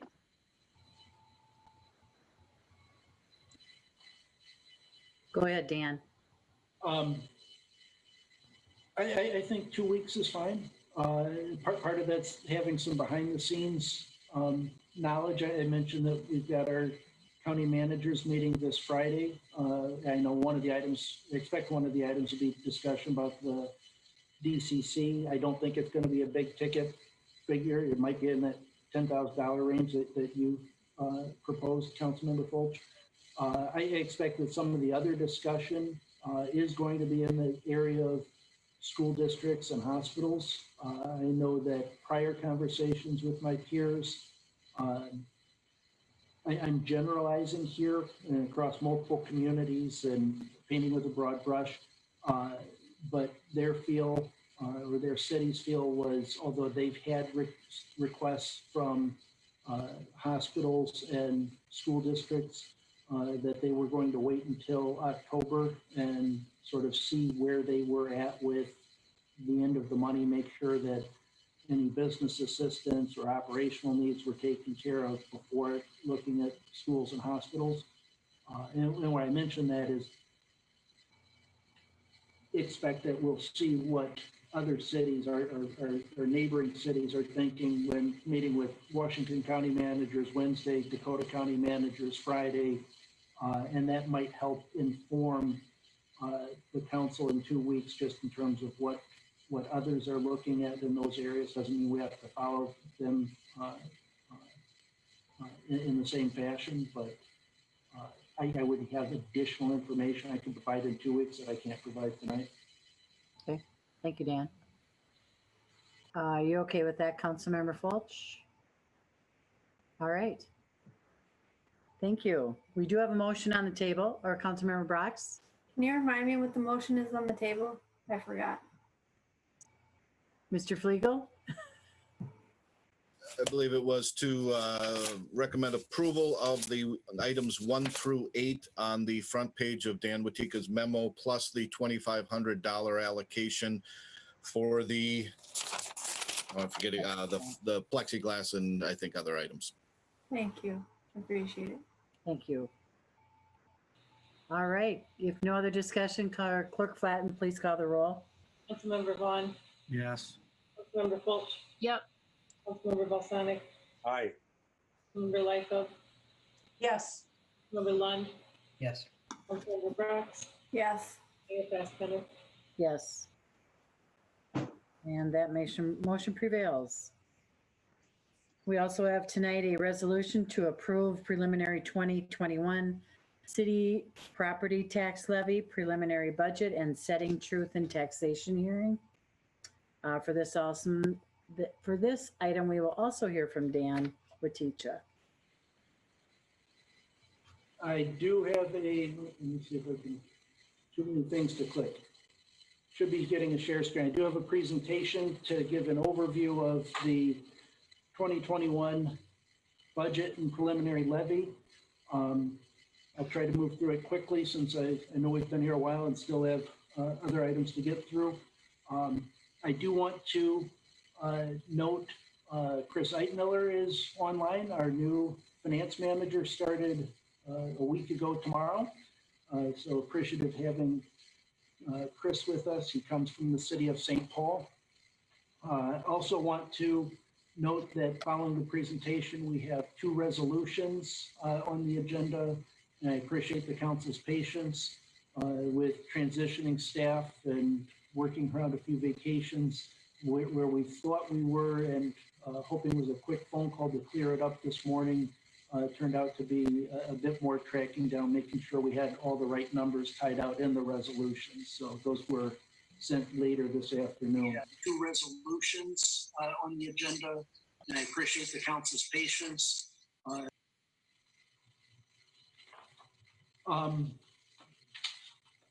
To the presentation, quick overview. We'll have a summary, note the proposed levy changes, how our levy has been historically, as well as the impact of the proposed levy, and note some other considerations coming up. Couple of summary items that I really want to highlight. This is a hold the line budget. We recognize that we have had some growth, so it does take advantage of that increased tax base, but it holds the tax rate the same. It also looks at holding our other inflationary increases, essentially holding our 2020 operations the same in 2021. The other piece that I really want to point out, second from the bottom of those bullets, this is set up to not require or not rely on local government aid for capital expenses. Expect that that's going to be cut by the state. Hope that so set up a budget that's not relying on it in the hopes that if it does not get cut, and that there's money there. It allows us to go deeper down the list and take care of some of the second tier priority capital projects. As noted, the tax rate is about 57.4%, holding up the same as current year 2020. That is a levy increase, about 3.5% based on growth in the tax base, increased market value, which we'll see a little bit more in a future slide. And I know a common question is, what is 1% equal? It's about $153,000. You've seen these slides before. It shows the detail at a high level, or not quite high level, showing what's added expenses and added revenues and subtracted expenses, subtracted revenues, for where there are differences from 20 to 2021. In the end, this figure here, 193,000. I know I've talked with a couple of the council members about. That is what I would recommend we keep as, for now, a cushion, recognizing that the preliminary levy sets a ceiling and there could be adjustments between now and December.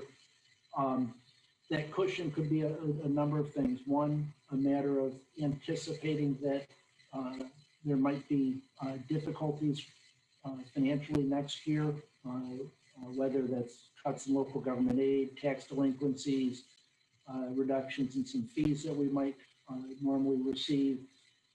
It helps to buffer lost revenues.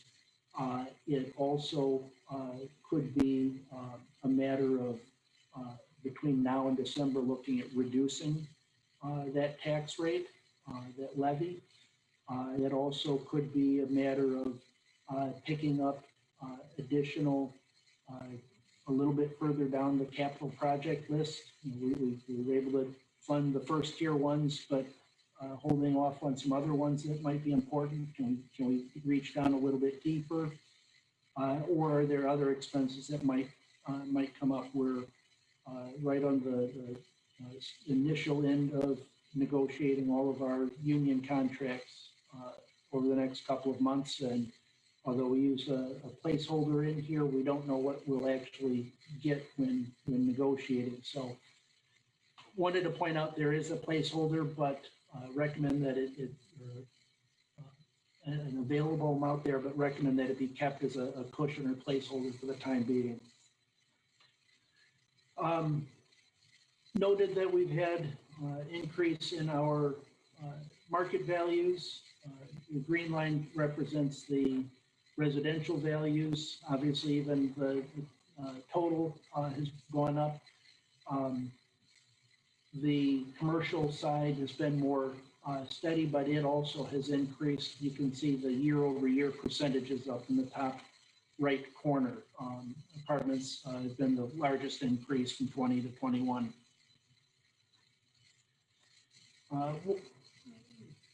Roughly lay that on top of the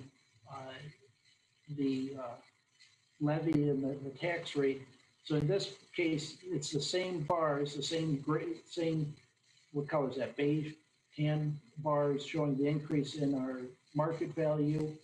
The green line showing a modestly increasing levy amount, but it working in conjunction. We've actually seen over the last 8 years in this chart, I think it goes back further, a decrease in the tax rate itself. And you can see at the far right side, the preliminary rate for 21 is holding the same as in 20. This is the impact of a 3.5% levy on a few different market value houses, hypothetical houses. I think 234 is roughly the median price, that half of the houses in town are less and half are above that. But you can see that would have a $54 increase in the city's portion of taxes due to increased valuation of the property, not due to change in the tax rate. I do want to speak a little bit about the capital projects. Concerns about the availability of local government aid. We took projects, holdovers from 2020 because of spending freeze, but also the anticipated projects for 21, and grouped them into categories: priority A, priority B, priority C. The thought is, as funds might become available, we would look at each of those categories. Where are we at on category A? Are these still the right projects? Are there any to demote or promote? And then look at the available funds and the proposed projects within that category. Looking at, as mentioned in the prior workshop, looking at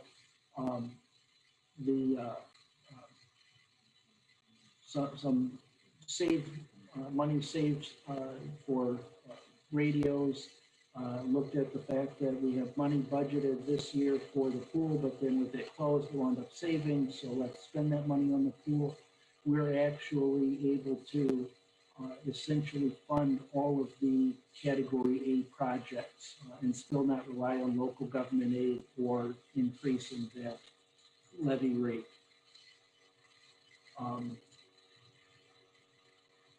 This is a quick list of the HEDRA proposals. It also, as we've done in the past, proposes to keep it at the limit amount of 0.0185% of market value. Moving through some of these fairly quick because I know we've been through these as a team previously.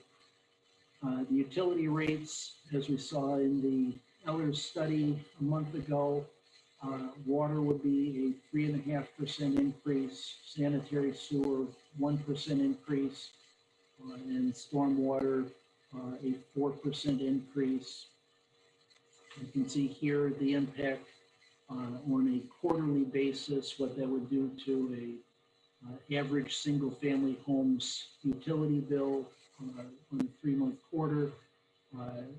If a typical home might use 15,000 gallons of water and assume the same down the sewer, those increases total about $2.79 over 3 months. This shows 2 next steps, but I propose 3, maybe even 4, depending on how you want to count the steps.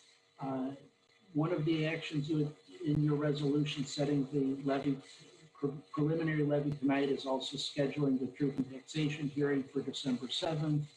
And typically we would adopt the final levies and tax rates at the subsequent meeting, December 21st.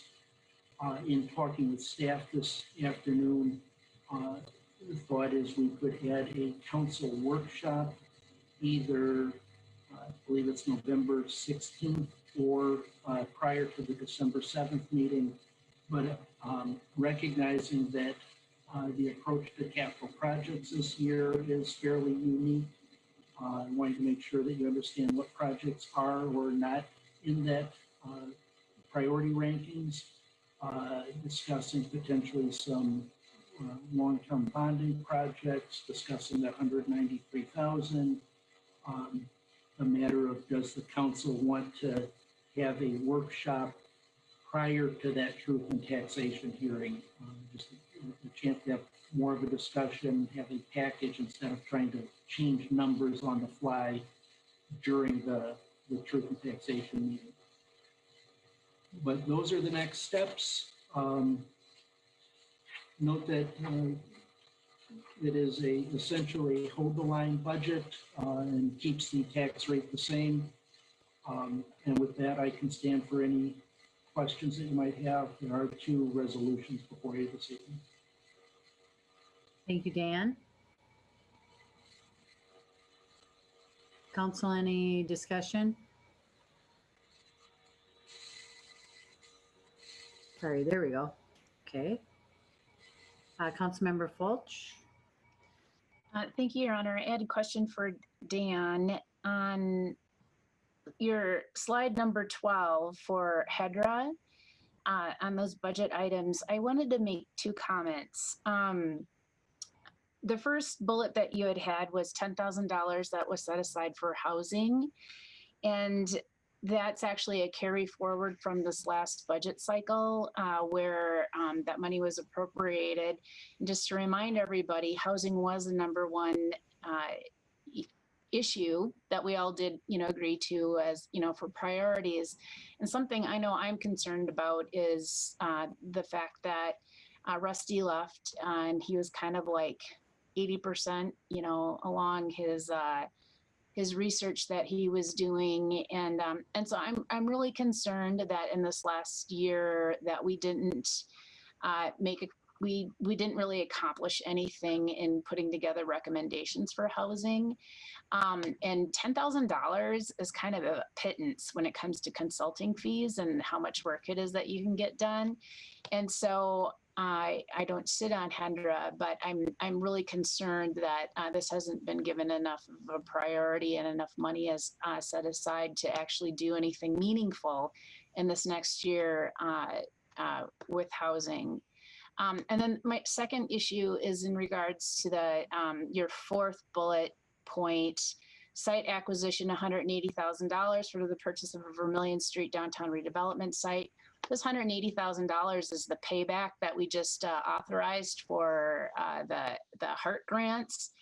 And in our last council meeting, I brought up the fact that the COVID Economic Task Force had made the recommendation that that $180,000 be rather earmarked as, contingency looking into this next year if a second wave comes through and is, very detrimental again to the business community, and if grants, immediate grants were going to be necessary so that we had something that we could pull from. And so again, I don't think that it's appropriate to be earmarking that money for the city to make an acquisition of a parcel of land when there are so many parcels of land along the Vermilion Street corridor. I don't think that this next year is the year that we should be concentrating on flipping just one lot, along the way. And so I don't know who has the authority over budget priorities there, if that's a council decision, but we had talked about that if that money was, given back to HEDRA, that's how the money would be earmarked. And so those are my big concerns there in regards to HEDRA. And I just wanted to thank you for your fiscal conservativeness and your approach, Dan, with working with staff and making really tough decisions. And originally you had provided an increase your suggestion was 4.1. And after we asked you to tighten the reins a little bit, you brought it back down to 3.5%. And so thank you for your efforts. I know it's not easy. And thank you for also putting together recommendations on a priority basis, the ABCD. And I know that those are hard decisions to make. And I want just to recognize that I'm really proud of you and the staff who have been making all of those decisions as you go along. So thanks.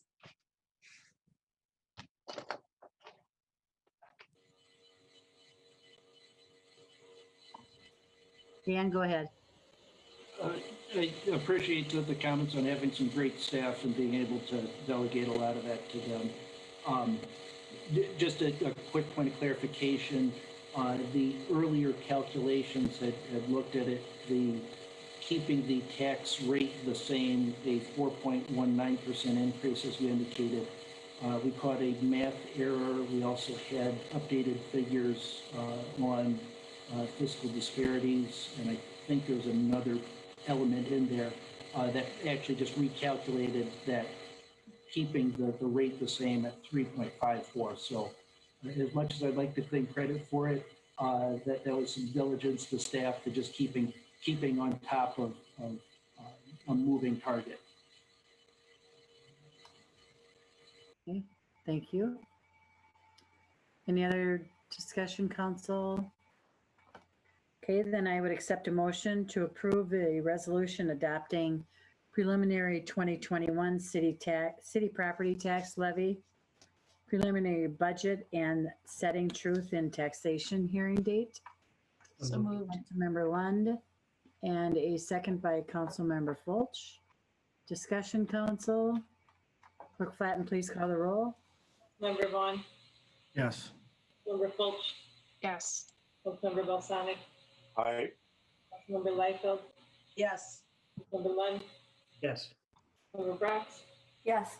Mayor Fassbender. Yes. Motion prevails. And we have another resolution to approve the proposed 2021 HEDRA HRA special tax levy. So moved, Your Honor. Aye. Moved. I'll second. Thank you, Councilmember Vaughn and Councilmember Lund. Any discussion? Clerk Flatten, please call the roll. Councilmember Vaughn, Yes. Member Fulch, Yes. Councilmember Balsanic, Aye. Member Liefeld, Yes. Member Lund, Member Lund, Yes. Councilmember Brock, Yes. Mayor Fassbender. Yes, and that motion prevails. Thank you.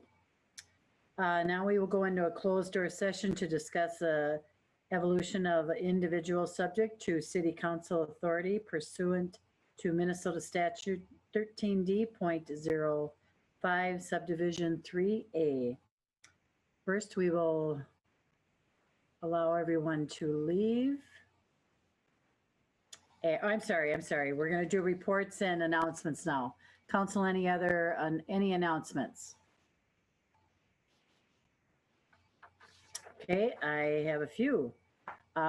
First of all, happy birthday to Councilmember Brox this week. We have a special. Or last week. Oh, last week? Yeah, that's okay. Last Thursday. This month. This month. We have several other recreational programs coming up at Levy Park. Raptors in the Park on Wednesday, September 23rd at 6 p.m. A live raptor presentation in partnership with Carpenter's Nature Center. Movie in the Park. The Karate Kid will be shown Friday, September 25th at 7 p.m. Sponsored by Ardent Mills. Taryn Harmon, State Farm Insurance Agent, will host fun giveaways, including glow sticks.